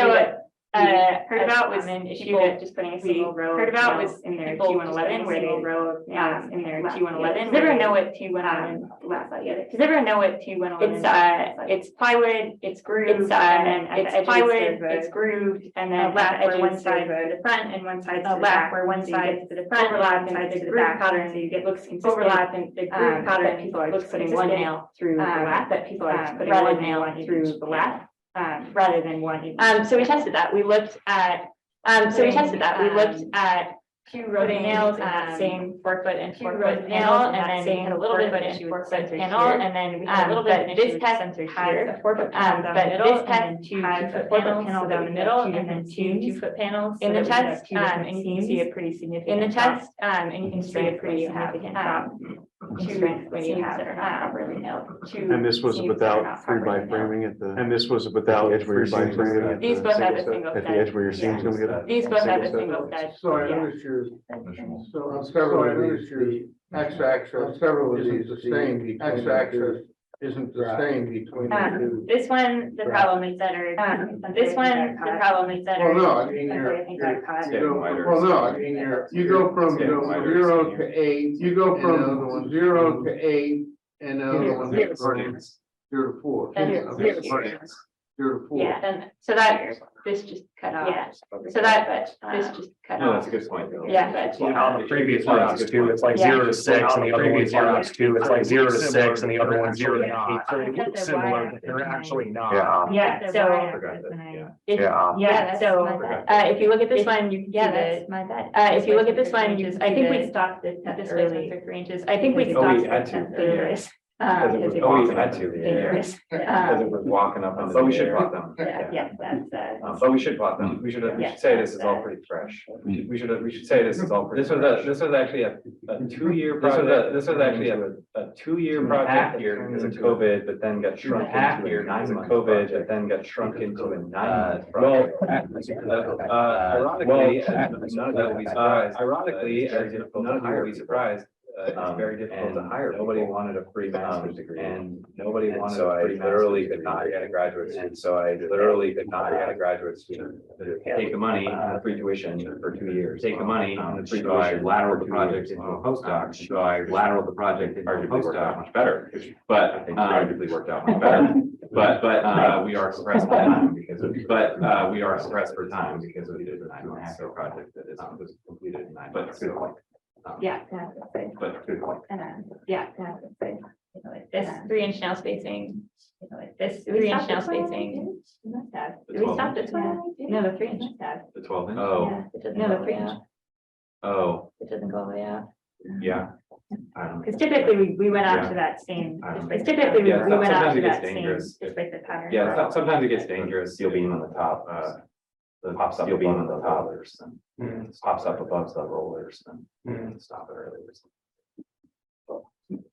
So this is a comparison. So this is a comparison that shows the prescriptive requirements. And so we consider these both prescriptive requirements compliant, but it's important to note that like code compliant, but it's important to note that like the IRC doesn't something that's code compliant for the IRC doesn't mean that in your house, it'll be totally fine. Because if you have something in your house, it'll be totally fine. If you have something probably not like this, you're probably not getting full. Probably not. You're probably not getting full. So the takeaway is not like so. The takeaway is not just in your within code and you're totally fine. But these are two code and you're totally fine. But these are two in the prescriptive requirements called out in the international residential.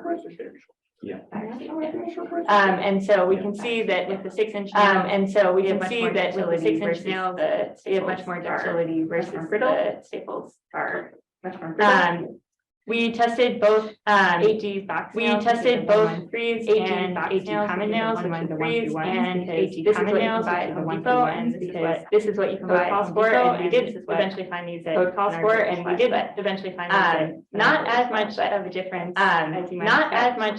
The nail spacing is the same you might expect, and it is a relatively small change in diameter. And it is a relatively small change in diameter, but these look identical to me, but. Look identical to me. There's also a fair. I'm just showing one. There's also a fair. I'm just showing one like each. I'm putting in the nails. You have things like the stud. I'm putting in the nails, and we have to renail it. So there's a fair amount of renailing. So within there's a fair amount of variation within woodworking and yeah. Not all of it was my fault, but there's a fair amount. Not all of it was my fault, but there's a fair amount of screw work to make sure we do each test it screw work to make sure that we have it robust.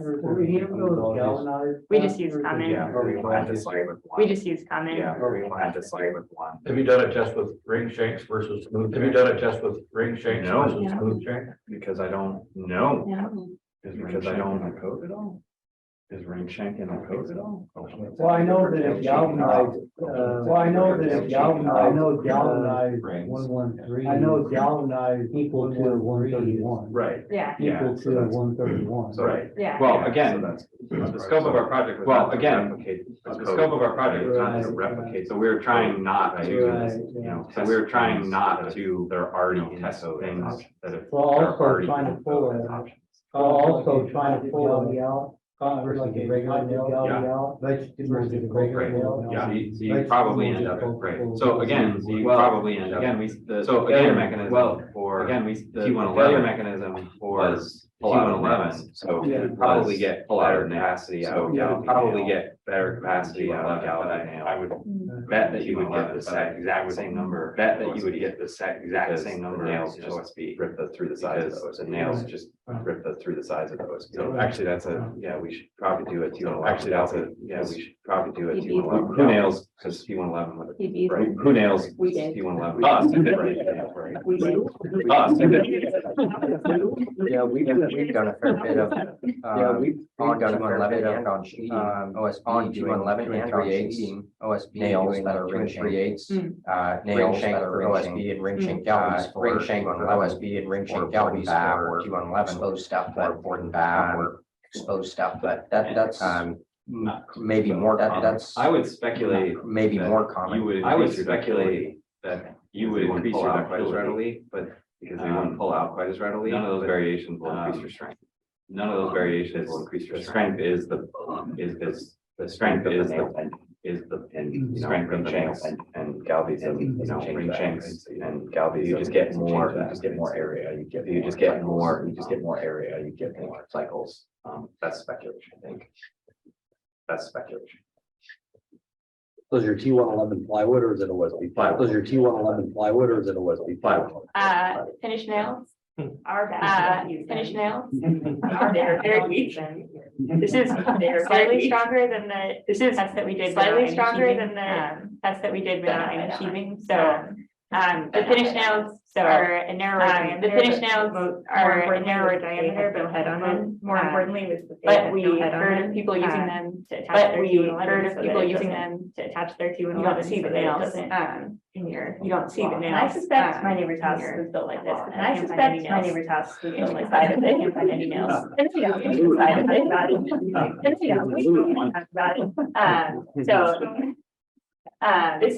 surprise to no one, but finished nails are. This is probably a surprise to no one, but finished nails are. There's actually a new line in the, in the 2021 code. And it says plywood siding with, and it says plywood siding with. Oh, it was casing nails. Roofing nails. Oh, it was casing nails. Roofing nails. Yeah, actually. If anybody wants to see it. If anybody wants to see it. And it stunned the hell out of me. I was like, and it stunned the hell out of me. I was like, really? That's, you're putting that in the code, but. Six penny galvanized. Six penny galvanized. Gives you about half the capacity of a 6 penny. Half the capacity of a 6 penny common. That's new, I think, right? As long as we put the nails on, like, as long as we put the nails on, we should be good. Half inch on center. Yeah. Should be good. Well, like I said, I was pretty surprised. Well, like I said, I was pretty surprised. Column behind it. You Yeah. just put like a steel column behind it. Yeah. What year is 2021? That's 2021. This is the 2021. They haven't adopted that. Minutes, they haven't adopted that. Minutes, Okay. Okay. Yes. Yes. I'm guessing on that 60 nail reference, I'm guessing on that 60 nail reference, it's oil nails. Probably that are 2 3/8 ring oil nails. Oil nails, 3/8 ring. That's probably oil nails used for siding. Because that's probably what they're referring to. Joe mentioned that. I've seen it as well, but Joe mentioned use them for. I've seen it as well, but installing T111 for lap siding, installing T111, the heads bust off super easy, which is why they're so. The heads bust off super easy. For siding, why they're just holding up your facade, which works. For siding, it's just holding up your facade, which works. Yeah, guys like them because you can control your depth of drive. Guys like them because you can control your depth of drive and it looks nice, but obviously the nail. And you don't have to reload your gun as often. And you don't have to reload your gun as often. Hold this many. You want 11 long. And then it's like, you want 11 long, real long. Actually, my whole house. I did. When painted it. I did. When the shop was Staples. The shop was Staples. Or I retail. It's the product. It just fits the product. Okay, so just so everyone was kind of on the same page, just so everyone was kind of on the same page, trying to insult anyone's intelligence. I know you don't insult anyone's intelligence, know better than me how house works, but I wanted to make sure that works. But I wanted to make sure that on the same page. People are all on the same page. Just talked about some of the lingo that we just talked about. Give you a little example and give you a little example of the criticality. So this is kind of a handful of slides that I. This is kind of a handful of slides that I. Timber design class. Timber design class. So we all know that the seismic zone, we all know that the seismic zone and highway zones, the lateral, and so typically in you know our world that is the studs in our world that is the studs. It should be the sheeting, the studs, the diaphragm, and shear wall. Sheeting, the studs, diaphragm, and shear wall. And so here is kind of the. And so here, hello, you just started your undergrad and you know nothing. Hello, you just started your undergrad and you know nothing. Look at how the lateral system works. And typically the lateral system works. The sheeting, typically thickness, the sheeting on the walls is actually controlled by the wind. On the walls is actually controlled by the sheeting, of course, is spanning between the studs. Because the sheeting, of course, is spanning between the studs. So it's controlled by, and so how high our wind loads are. We have relatively high wind loads. How high our wind loads are. We have relatively high wind loads, particularly up on hillsides in the country. And so particularly up on hillsides, how thick your sheeting is. So that's what controls how thick your sheeting is. And whether you're using structural or what. And whether you're using so then or what. it transferred to the stud, the stud is spanning and bending, the stud is spanning and bending, and that translates to the bottom, a force, and then that translates to a force, basic stud that goes into your floor diaphragm, that goes floor diaphragm, better graphic on the floor diaphragm, better graphic on a giant beam, that translates to force, giant beam, shear wall, translates the force, and to your shear walls, like this one on the top right, and then so it kind of looks like this one on the top right, so. There you go, there's your sheathing, expanding between the studs, there you go, there's your sheathing, expanding between the studs. Put it vertically and get a little bit less, more strength, you can put it vertically and get a little bit less, you put your two bodies closer together, you get more strength, two bodies closer together, and get more strength. And so then your studs act as vertical beams, and so then your studs act as vertical beams. So then this is the part where I think, and so then this is the part where I think that part is fairly intuitive. I think that part is fairly intuitive, but together, then we get to this part, but together, then we get to this part, which is sort of the lateral diaphragm. You have to sort of visualize it as a beam. You have to sort of visualize it as a flat beam, a very, very thin flat plan. So we're of course looking at the shear wall here. And we've got a shear wall here, and we have a stupid long skinny house, and we have a stupid long skinny house. Essentially, two forces in this beam. Essentially, two forces that is made out of plywood panels or whatever. That is made out of plywood panels or whatever. You have bending force, which is making the beam. You have the bending force to do this, making the beam as I've shown it. Try to do this, right? So you have a shear wall here, and shear wall here, and you got load, shear wall here, and shear wall here, and studs load. And you also have a shear force, and you also have a shear force, this break off, essentially trying to make this break off here, here, and here. And so if you don't have enough shear force, so if you don't have enough with essentially shear force, two walls standing, essentially two walls standing over here still intact. Your diaphragm over here is just trying to shear right off. It's not trying to bend, so that's trying to shear right off. Critical connection, and so that there between the critical connection wall right there between your shear wall, you've got a diaphragm, some mechanism of getting all that force, some mechanism of getting all that force down, which is trying to push this down into typically shear wall. You don't have to do anything special. Typically, you just have enough nails. You don't have to do anything special there. You have to think about nails and stuff. But you have to, and then finally you have your shear walls, and these actually are a little. And then finally you have your shear walls, and these actually are a little bit different. I wonder if it's one of those ones where you click. I wonder if it's one of those ones that shows up, click. And it shows up. Oh, no, it's. Yeah, I think. Oh, no, it's. Yeah, I think.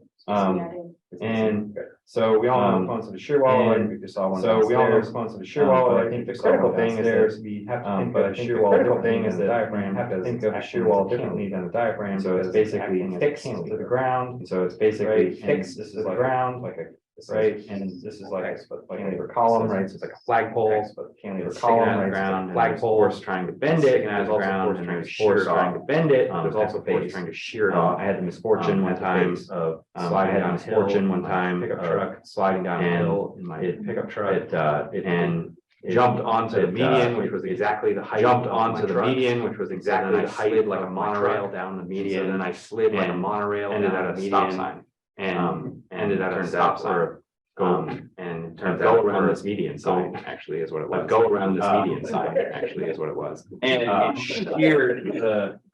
it sheared the post off right at the post off right at which posts are not designed to do. They're actually designed to bend. Posts are not designed to do. They're actually designed to bend. It does less damage to your car. Because it does less damage because the bumper was like literally sitting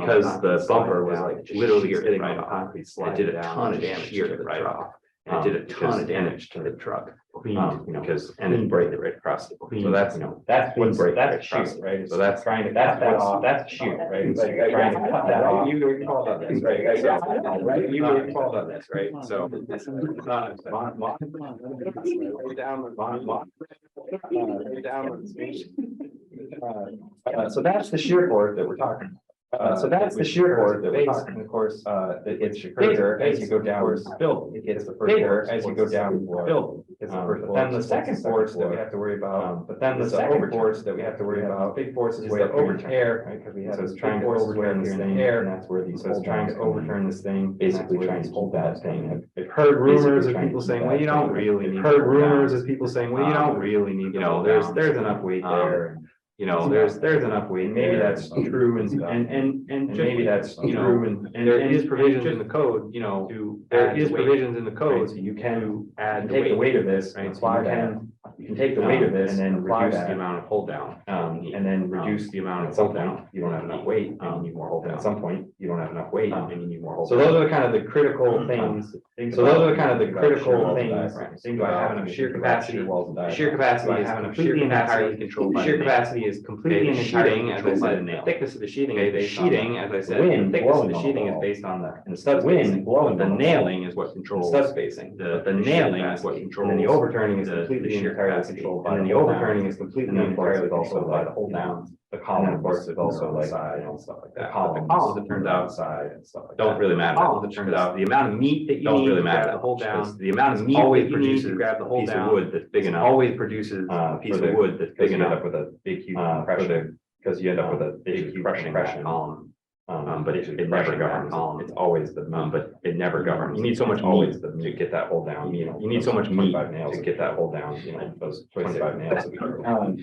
Okay, so I say all that because I wanted to show you an example of the structure. I say all that because I wanted to show you an example of the structure, just to give you a sense of what probably already have, but. So this is a relatively large house. So this is a relatively large house. Which is located in Palmer, is located in Palmer, which believe it or not has slightly higher earthquake loads than Anchorage. Put it in soil type C. It's wind. Put it in soil type C. It's wind exposure C, 2, that's 3. Houses a little bit. Originally 2, that's going to be some sort of commercial thing. Originally this was supposed to be some sort of commercial thing with bigger. Not working. And so that when you do all the seismic math, and so that when you do all the seismic math, 33,000 pounds stuff, you end up with roof level 33,000 19,000 pounds at the roof level entire building, and 19,000 pounds over the entire building. Those are reasonably large loads. That generally translates to something in the order translates to something in the order of about 20 to 25% of gravity. 20 to 25% of gravity in terms of the kind of where design level in terms of the design level, the ductility. That takes into account the ductility of the wood. That takes into account the ductility of you get some help, you get some advantage, you get some help. Wood sways around. The fact that wood sways around. If you did a concrete building, it would be higher. If you did a concrete building, it would be higher. And so, you know, so that means that this building weighs about, you know, so that means that this building weighs about 4 times that. And so that's where those numbers kind of come from. And so that's where those numbers kind of come from. Alright, so then you take that number and you translate it into. Alright, so then you take that number and you translate it into your roof. We get 440 pounds like this, but we get shear, right? That roof diaphragm is trying to rip itself, right? That the wall diaphragm is trying to rip itself apart. And it's also trying to rip itself apart here. Can't remember which way here. Need this diagram, but remember which way. One of the things that some people notice quickly is that, well, first of all, you're using 148 nails, right? First of all, also 148 nails, right? That the whole thing has to be blocked, right? I tried to get this whole thing has to be unblocked, and I'm sure tried to get this to work unblocked every single. I'm sure that none of you love to block panel every single on a roof. Panel on a roof. Not get enough capacity out of an unblocked. I could not get enough capacity out of it. So that's sheet is what it is. So that's the nail spacing is not too. Not the nail spacing is not and again, the sheeting thickness is a function. And again, the sheeting thickness here, but the joists are 24 center. So I didn't put here, but the joists are 24 center. So and actually the other thing that's kind of interesting is that it's actually governed here, but this one is actually governed by this load, but this one is actually governed by this load, and it's governed by the smaller load because you get it's governed by the smaller load because you get because the way I laid out the panels, you know, because the way I laid out the panels, you know, you get more capacity out of the panels in one direction than the other, out of the panels, and in one direction than the other, and so in this case it ends up being governed by this. but that's, all right, so then that translates down into the shear walls. All right, so then that translates down into the shear walls, which is that, and what you find, because most of the load is at the roof, because most of the load is a big road, a relatively big shear wall, really big road, a relatively big shear wall. It gets higher as you go down, but not significantly. And then because it gets higher as you go down, but not significantly because the first floor is not as high, and so it doesn't see as much. And the middle shear wall around is, and the middle shear wall taking load from both sides, even higher because it's taking load from the diaphragms, right? Both connect the diaphragms. You don't need both connect because so that you don't think, but once you get into the wall, because each side's connecting, but once you get into the wall, I'm gonna take and I'm gonna design, and I'm gonna take and I'm gonna this wall, and then I'm gonna design. And so I went and I designed this wall, and so I went and I designed this wall, and I ended up with HTT4. So I've got which is one way of doing it, another better way, one way of doing it, another put strapping on the outside. Probably of doing it, that's what I was doing, strapping on the outside, but that's what I was doing. So I've got these are common. So I've got eight common nails at 6 on one side at 6 on one side. End up with them at 4. And then at the first floor, we end up with them at 4. And then I need an HDU 8. So that looks pretty good. It's not too terrible. So that looks pretty good. It's not too terrible. However, there are no windows. Expect, right? However, there are no windows. Everybody knows that.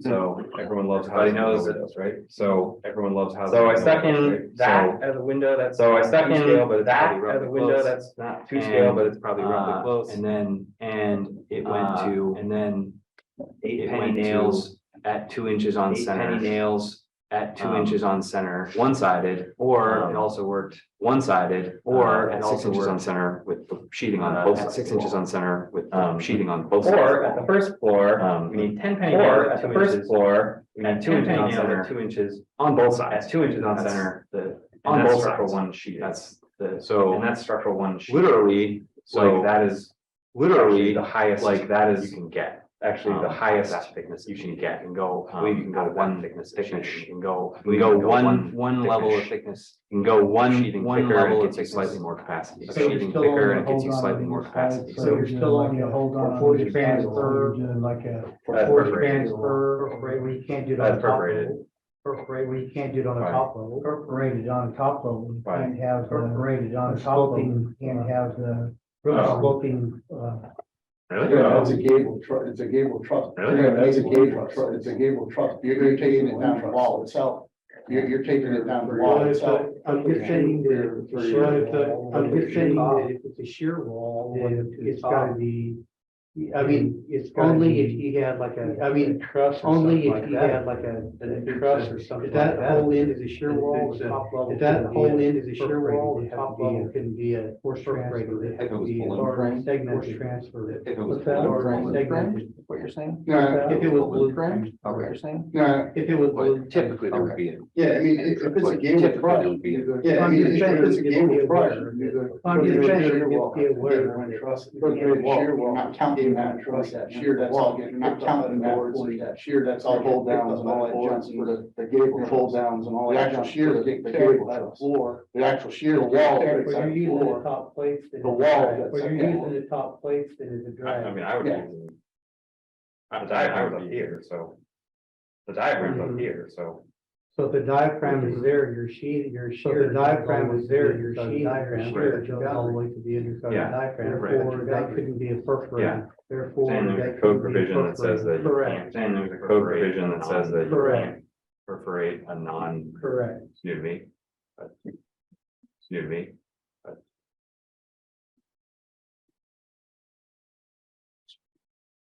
that's gonna turn into a mess. That's gonna turn into Why a you mess. would do it with transfer? Why you would do it with transfer? You wouldn't balloon frames, or you could force. No, I mean, I'm saying there's a, no. I'm saying You'd also have a top plate there. You'd also have a top plate there. Okay, yeah, okay, yeah, you can do that. He's just saying. Yeah. Still all the way down. He's just saying. Still all the way You still have to design the top transfer. Correct. You still have to design the top Which is part. why we see Correct. segmented, and we have, which is why we see see Hold downs segmented, rather we have than pairs one of boundary member in each. hold downs rather than Yeah. one boundary member in each end of the building. More capacity. Typically, I'm doing segmented anyway. Typically, I'm doing segmented anyways. Those hold downs on long. Yeah, well, these are huge, right? This is the biggest one combined. The Yeah, well, 14 these is, are what huge. you Right? should The be five biggest is, one the combined. 14 is, what you should be five is. Yeah, this is the one downstairs. Yeah, this is the one downstairs, it's the biggest one, but the HDU 14 is the biggest one. Oh, you get nice. Oh, you get nice. Expensive. $130 gas. Expensive, about $130 gas. For 35.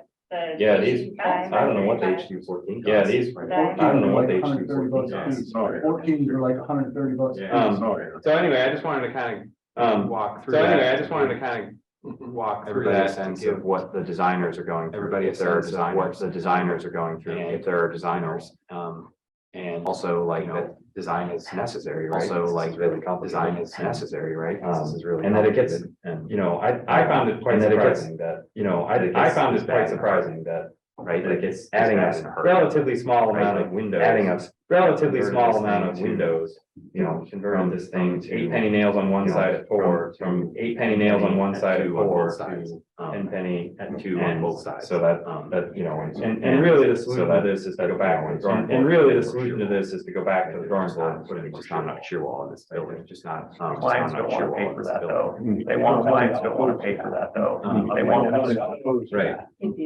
So, right. Confused. So you can use us as your, you can use us as your, yeah,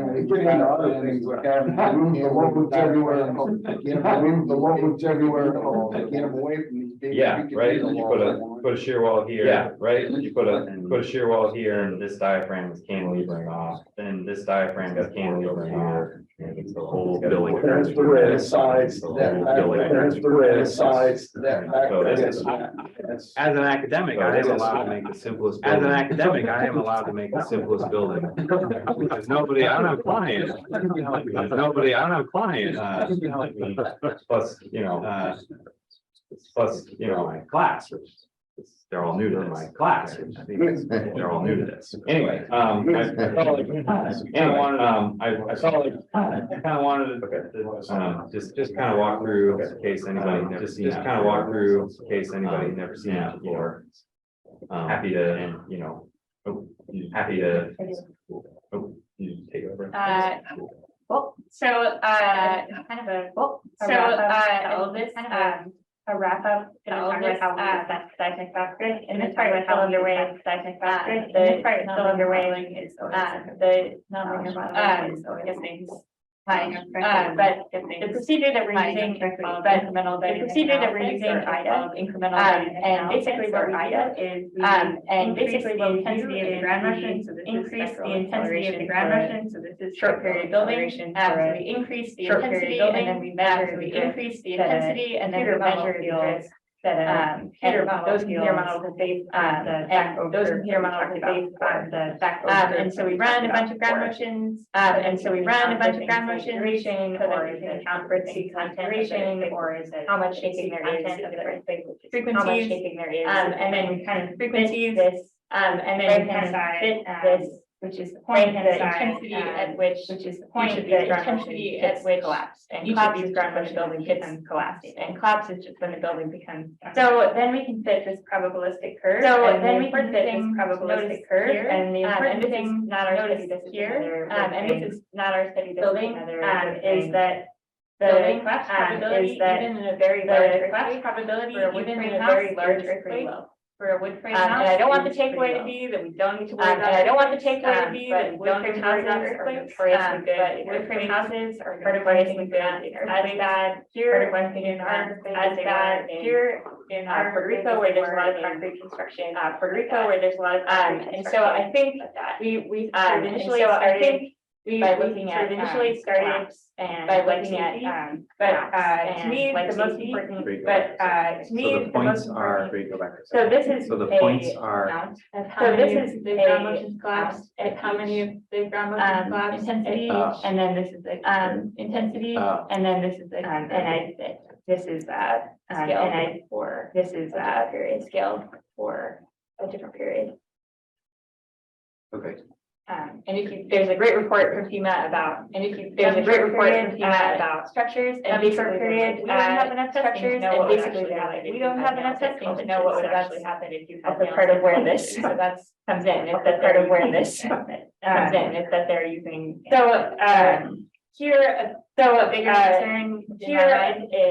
concern in my mind is, and so collapse is the concern, and so collapse is the concern. But have to and have percent drift, and now all your nails need to be replaced, drift, and now all your nails need to be replaced, and that's expensive, so, and all that, so, largely about fertile systems, largely about fertile systems, and weak systems, suddenly have that strength to begin with, don't have that breaks in the load paths, so the breaks in the load paths, talking about wind, and those open, and those open soft stories or weak stories. The soft stories when it's more flexible, and a weak story. The soft stories when it's more flexible, and a weak story, both, or just one word. So, both. And the do you have more thoughts on this? Key takeaways? The only thing I wanted to mention, which I forgot to cover, which I forgot to cover.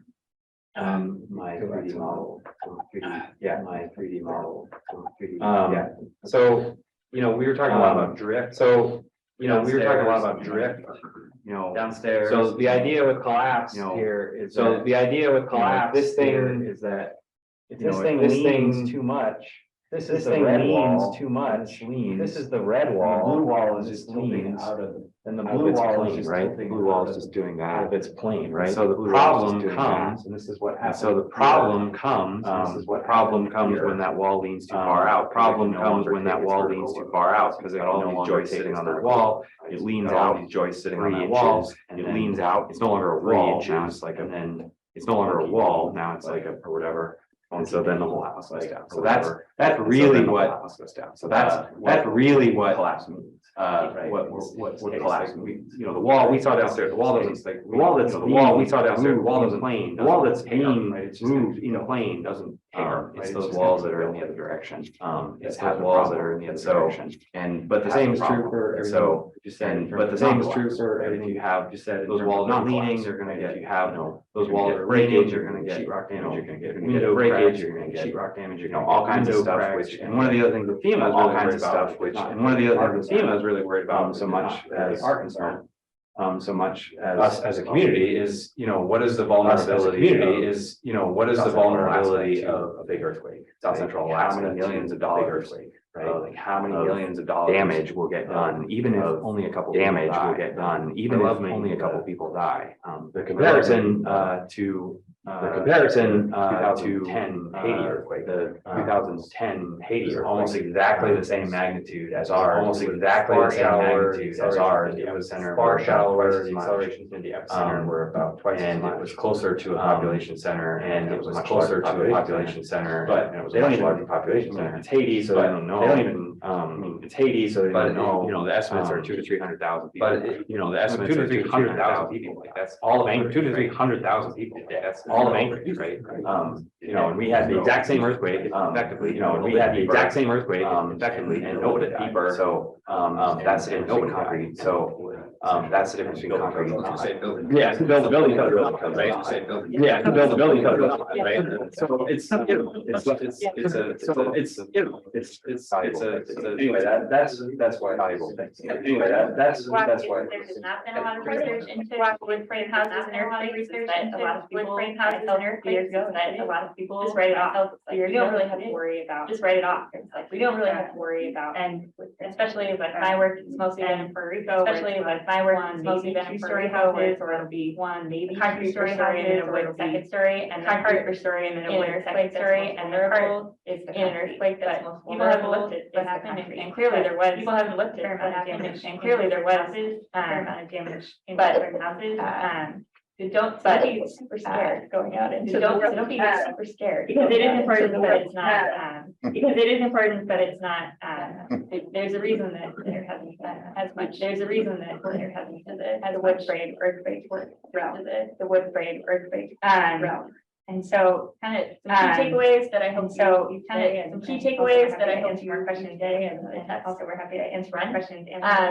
Is that damage is likely possible, especially when you have brittle systems, especially when and that closely spaced factors and that closely spaced factors of the correct size, the strength and the ductility of your walls can increase the strength and that ductile failure in general is safer and that ductile failure in general is safer than brittle failure.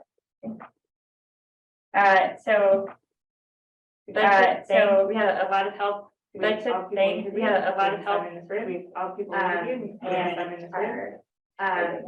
Corbin and Tim down in the lab were really Corbin and Tim down in the lab manhandling of the walls, the building of the walls, manhandling of the walls, and building of the walls, and data acquisition and setting up. We had a lot of help from data acquisition. We had a lot of help from John and that walls and other undergrad who helped us build walls and put it together. Corbin builds a lot of walls. Yeah. Corbin builds a lot of walls. Yeah. The test this morning was our 30th. The test this morning was our 30th wall. We had a huge bonfire. No, Yeah. we had a huge bonfire. No. Have you done any tests on like reusing? Have you done any tests on? We didn't like the no sheathing, we didn't Not the have it, sheathing. like the no sheathing, we didn't Not the have it. sheathing. We The did, finish but, nails, When we did we the finish did nails, when we and one of the questions that one of the questions that I think that was missing actually was Jake. One of the thank yous I think that was missing actually was Jake Orstovsky. He was one of the initiators of this project. One of the initiators of this project has given us a lot of and has given us a lot of help along the way. And one of the things that he asked about was, what kind of values do you get if you renal it? What kind of values do you get if you renal it after you test it? We like to say in academia that that's beyond the scope of our project. They just paid us to do that. So this actually project has been relatively fun because this actually project has been relatively fun. Unlike somewhat flexible National Science Foundation, allows you to change your scope as you go. Allows you to change your scope. Be like, oh, well, that didn't work at all. We're not going to sort of down that road. Be like, oh, well, that didn't work at all. Science Foundation down that road. Get a big grant. Whereas like National Science Foundation, you gotta lay out the whole thing. A big grant. It's like you end up you gotta lay out the whole thing at the beginning. So you end up doing stuff that you're like, well, this is stupid. But we didn't want to our scope. But we didn't want to. That's another project. Scope at the point where. But there is a suggestion at the moment. But there is a suggestion at the moment to just go around spacing any house in proper space. And they're even working. The Muni is actually working on. And they're even working. The Muni is actually working on grant. Like getting a grant FEMA, like getting a grant state FEMA, yeah, to basically pay for that. Right? Get a van, go around and. Pay for that. Right? Get a van, go around.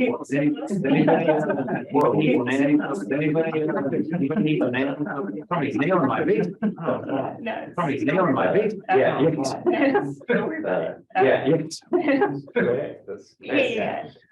No, so that would be, I mean, a block grant would be, so that would be, I mean, a block grant would be really helpful, right? Because then the homeowners themselves. And one of the challenges, of course, is homeowners not. And one of the challenges, of course, is to come in and look at the not, because wanting anyone to come in and look at the house, because find things that are even worse, and they're gonna have to find things that are even worse, and they're gonna have to pay a lot of money to fix it. And so that would be, so we don't know, but that would be, so far show that, I mean, the about twice so far show that 3-inch nailing, about twice 6-inch nailing, about twice 3-inch nailing as a 6-inch nailing, you about twice as much 12-inch nail, 6-inch nail, as you get out of a 12-inch nail. In engineering, those things don't usually work out that way, but it seems, and so, just going around nailing everybody's house, just going around nailing everybody's house nails that doesn't have enough nails or has the wrong kind of nails, would be a good Especially your house. way to, yeah, definitely nail. Especially your house. Yeah, definitely nail. Thinking about it, definitely add. Thinking about it, definitely add. So, yeah, questions or things you want to talk about? Other questions? Did you guys try toenailing in it? Did you guys try toenailing in it? No, that has been done by others. No, that has been done by others. So super strong. So Super strong. Those toenails are stronger than those end nails. Those toenails are stronger Well, than they- those end The nails. right length. well, if you get it in the right spot. Yeah, if you get it, spot. Oh, Yeah, yeah. you get all kinds of extra angle and there's no, yeah, you get all kinds of extra angle and there's no pull out. But again, you know, the toenail, but again, you know, the end nailing doesn't have a huge effect on, or end nailing, but doesn't have a huge Right. effect on. So do you guys remember the windstorms? So do you guys remember the windstorms we had here in the early eighties? Seventies, early eighties? Well, municipality had, time with all these builders that had put these roofs together, and the winds come down together, and the winds come down through the theater out there on the right there at the theater out there on and just took these huge roofs completely off, just took these huge roofs completely off yard, landed over in the neighbor's yard. I personally got to go back, have to fix them. I personally got to go back, have to fix them. In many cases. And the sheeting on the roof, on the trusses, the sheeting just was tacked, the trusses. Just was tacked. And so it had no shear whatsoever, no diameter. So it had no shear whatsoever. And you could just see it everywhere. And you could just see it everywhere. And you were talking about trusses were sitting on there, just blue little things, trusses were sitting on there towards the house, things off the house, towards the house, off the house. And it was a lot of work for carpenters. A lot of work for carpenters. Yeah, there's. It was an 81. There was a. It was an 81. There was a big windstorm in that. What, 2013? About 2013, all lost power for 12, 13, all lost power for 13, 13, all lost power for a week. But think of all the money they save without using all those nails. Yeah, They that's- saved without using all those nails. Yeah, We're that's- talking Yeah. 20, 30 bucks on it. We're talking 20, 30 bucks on an hour. Yeah. It's more expensive for labor. Good savings. It's more expensive for labor. Well, it's coming on the roof because when they put the sheathing on the roof, you could have when they put the sheathing on the roof, you gotta put a stand, you just tack it down, you get it in place, and you just tack it down, your ship change, or they forget, or whatever, ship change, go in there, yeah, whatever they forget, go in there and finish the nailing. Okay, the sheathing's on, okay, we can start roofing, okay, the sheathing's on, okay, we can start roofing. They just, and it'll flat, forget, they go in there and flat nail, they go in there and We never finish cut nail. any nails in our test. Yeah. We never cut any nails, but yeah. Yeah. But yeah. Quote it either. We don't, nobody yelling at us if we're behind it. Nobody yelling at us if we're behind it. I think that, and that was one of the things about the mud. I think that, and that was one of the things about the mud sill thing too, right? Down there, you forget, nobody's checking. Down there, you forget, nobody's checking. So. Yeah. On that note, should we go? Oh, yeah. Do you guys have any data, do you guys have any data, on the versus the newer housing stock? Was there like a higher level of newer housing stock? Compared to the houses that were built pre-1990 compared to the houses that were built pre-1990? John, do you know? There was more damage. There was more damage with like 19 area, more damage with 19 area, 1980 stock era. I don't remember the numbers. We were trying to, I don't remember the numbers. We were kind of through a lot of the stuff pre-1990, through a lot of the 1990, pre-1990, kind of a 1990 was code is kind of a period code enforcement, and so we kind of ignored the stuff before that. So we kind of ignored the stuff. And that's kind of, I guess, one of the other comments, and that's kind of, I guess, one of the other comments, the Haiti earthquake, comments you guys made, the Haiti earthquake, like 75% of our housing stock, like 75% of our housing stock, right? So to attribute that. We didn't have any massive failures because we didn't have any massive. I think it's kind of because of building codes. I think it's kind of because there was, you know, how many houses were built, just because there was, you know, how many houses were built in the 50s, 60s, 70s that. One of the things that we have, one of the things that we have, we've been asked that question a fair amount, and we've been asked that things that are also true, and one of the things that is also true. The idea that the code house is fine. The idea that, is that one of the things that tended to happen is that one of the things that for the most part, a lot of the houses that were built, but for the most part, a lot lot of the houses, particularly pre-1980, particularly pre-1980, they were like single story or two-story, single story or windows were small because it was expensive to heat, expensive to get windows, expensive. A lot of times they had diagonal windows. a lot of times they had diagonal, right, diagonal board sheathing. So you just ended up with board sheathing. What is effectively, you just ended up with what is effectively, when you see some pictures like the 64 earthquake where these houses just like surface down, sliding hill, right, and it's because hill, right, and it's because you know. Go back to my drawing. Go back to my drawing. When you shrink this up, and what I really should do. When you shrink this up, and what I really should do here is a house of that house versus a house that's 20 by 30, right, or something. And what you end up with is like a rigid box. And what you end up with is like a rigid. So no matter what, just like do to it, and so no matter what. You do to it, nailing or no, I mean, they don't have any hold downs, nailing or no hold, I mean, they don't have any hold downs, but that's because, you know, when you're, but that's because is, you know, heavier because your house is, you don't have heavier because of all that, any of the, you don't have light joists and you don't have any of the roof lightning things that you use. You end up with a heavier house that's more stiff. You end up with a heavier house, and you don't actually need those smaller because the overturning forces are actually less than that weight because the overturning forces are actually less than the weight. And so, you know, that's a little bit speculation. You know, that's a little bit into that. But I've talked to, I haven't gone into that, but I've talked to a bunch of other people who have speculated similar things. A bunch of other people who have speculated. So I think there is a period of like, and so I think there is a where you are in Anchorage, and depending on where you are in Anchorage, starting in the 80s when you know where people were starting about bigger, when people were more architectural houses, bigger windows and textural houses, and there was bigger windows and the lines crossing point. There was sort of a lines crossing point, you know, the houses got still no inspection, the houses got bigger. There was still no inspection, the houses got bigger. I don't know. So, but we definitely, and the other thing is that we're not trying to, we definitely, and the other thing is that we're not trying to say that all the houses are gonna fall down. Right, you know, say that all the houses are gonna fall down 1990, right? Obviously been through a fair amount, pre-1990. Not obviously been through a fair amount. Again, not a design level. Not since again, not a design level event. 64 was a design level event. 64 was a design level event. That to say, however, the accelerations in 64 were not that high. We don't know what they were. We don't know what they were. Right? So there's a lot of geotechnical failures. The accelerations were not that high, but the accelerations were not that high. In fact, higher than some of the 2018 accelerations were higher than speculated. Because we don't actually know what they were in 64, but we don't actually know what they were in 64. But there's been some, some cool studies where people have looked at some cool studies where people have. One of them I saw was things. One of them I saw was the chair. There's something that was like moving around the room. The chair. There's something that was like moving around the room. I can't remember how they figured out how it. Oh, you know what? I can't remember how they figured out how it. You can see it moving around something, and so they speculate how much acceleration was based on that. Speculate how much. There was another guy that was recording the record. There was another guy that was recording the record. The scratches on the record. You can movement. The scratches on the record. So it's sort of movement. There's some. So there's so it's sort of back. There's some calculation of how bad. Back calculation of how bad compared to some of the California earthquakes, it had like 1/4. Compared to some of the California earthquakes, it had like 1/4 of the acceleration. So it didn't shake super hard. It just didn't shake super hard. That it just was so long.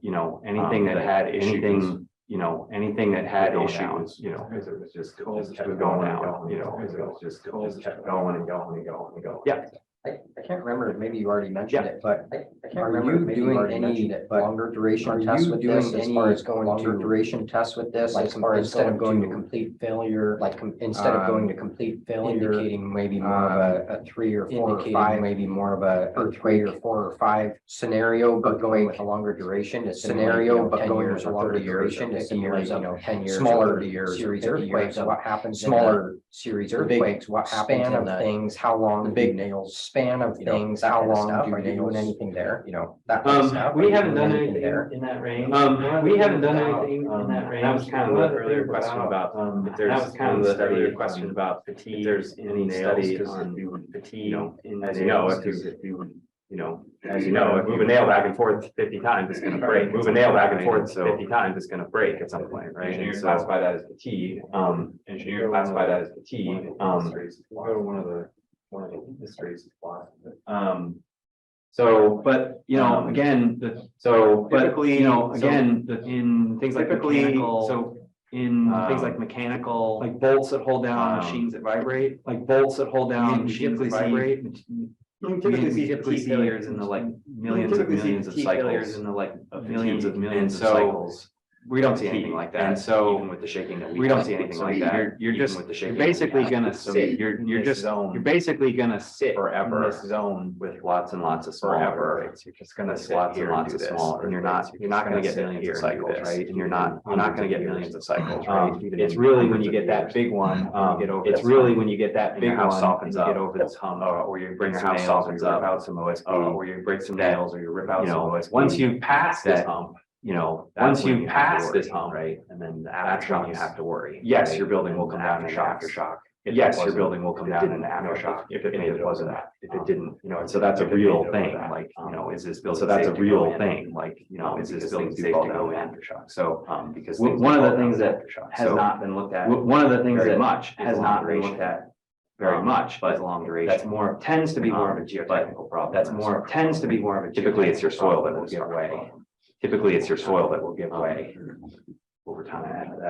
There have been some studies where they run a bunch. There have been some studies where they, and it's not just long duration earthquake change, and it's not probability of change in the likely to have the probability longer here, you're likely to have the injection. But I don't think that's been studied. But I don't think that's a setting where I feel comfortable saying that duration doesn't matter, where I feel comfortable saying that duration doesn't matter. But in the ways that we often, but in the ways that we often, it's not always the most important. It doesn't always, it's not always the most important. And I think there's a difference between, and I think 20-second earthquake, 40-second earthquake, 20-second earthquake different, 40-second, 20-second significantly different, whereas a 20-minute earthquake versus a 5, or probably a minute earthquake versus a 5, because we saw a 20-second earthquake, right? Because we saw a 20-second earthquake and shake and burn another 20 or 30 seconds, it would shake and burn another 20 or 30 seconds. Once you've gotten past the minute, who cares if it's 5? Once you've gotten past the minute, who cares if it's 5? Like it's just everything that's still standing is just gonna kind of keep rumbling around. But yeah, we always need to keep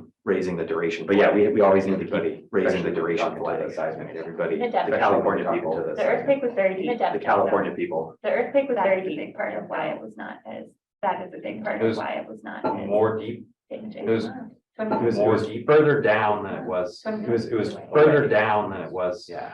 So most of the waves are actually kind of, yeah. So most of the waves are actually kind of. Equals.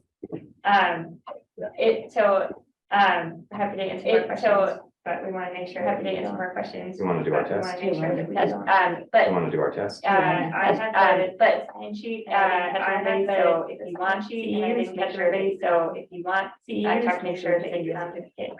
Talk to me so we can send you a certificate.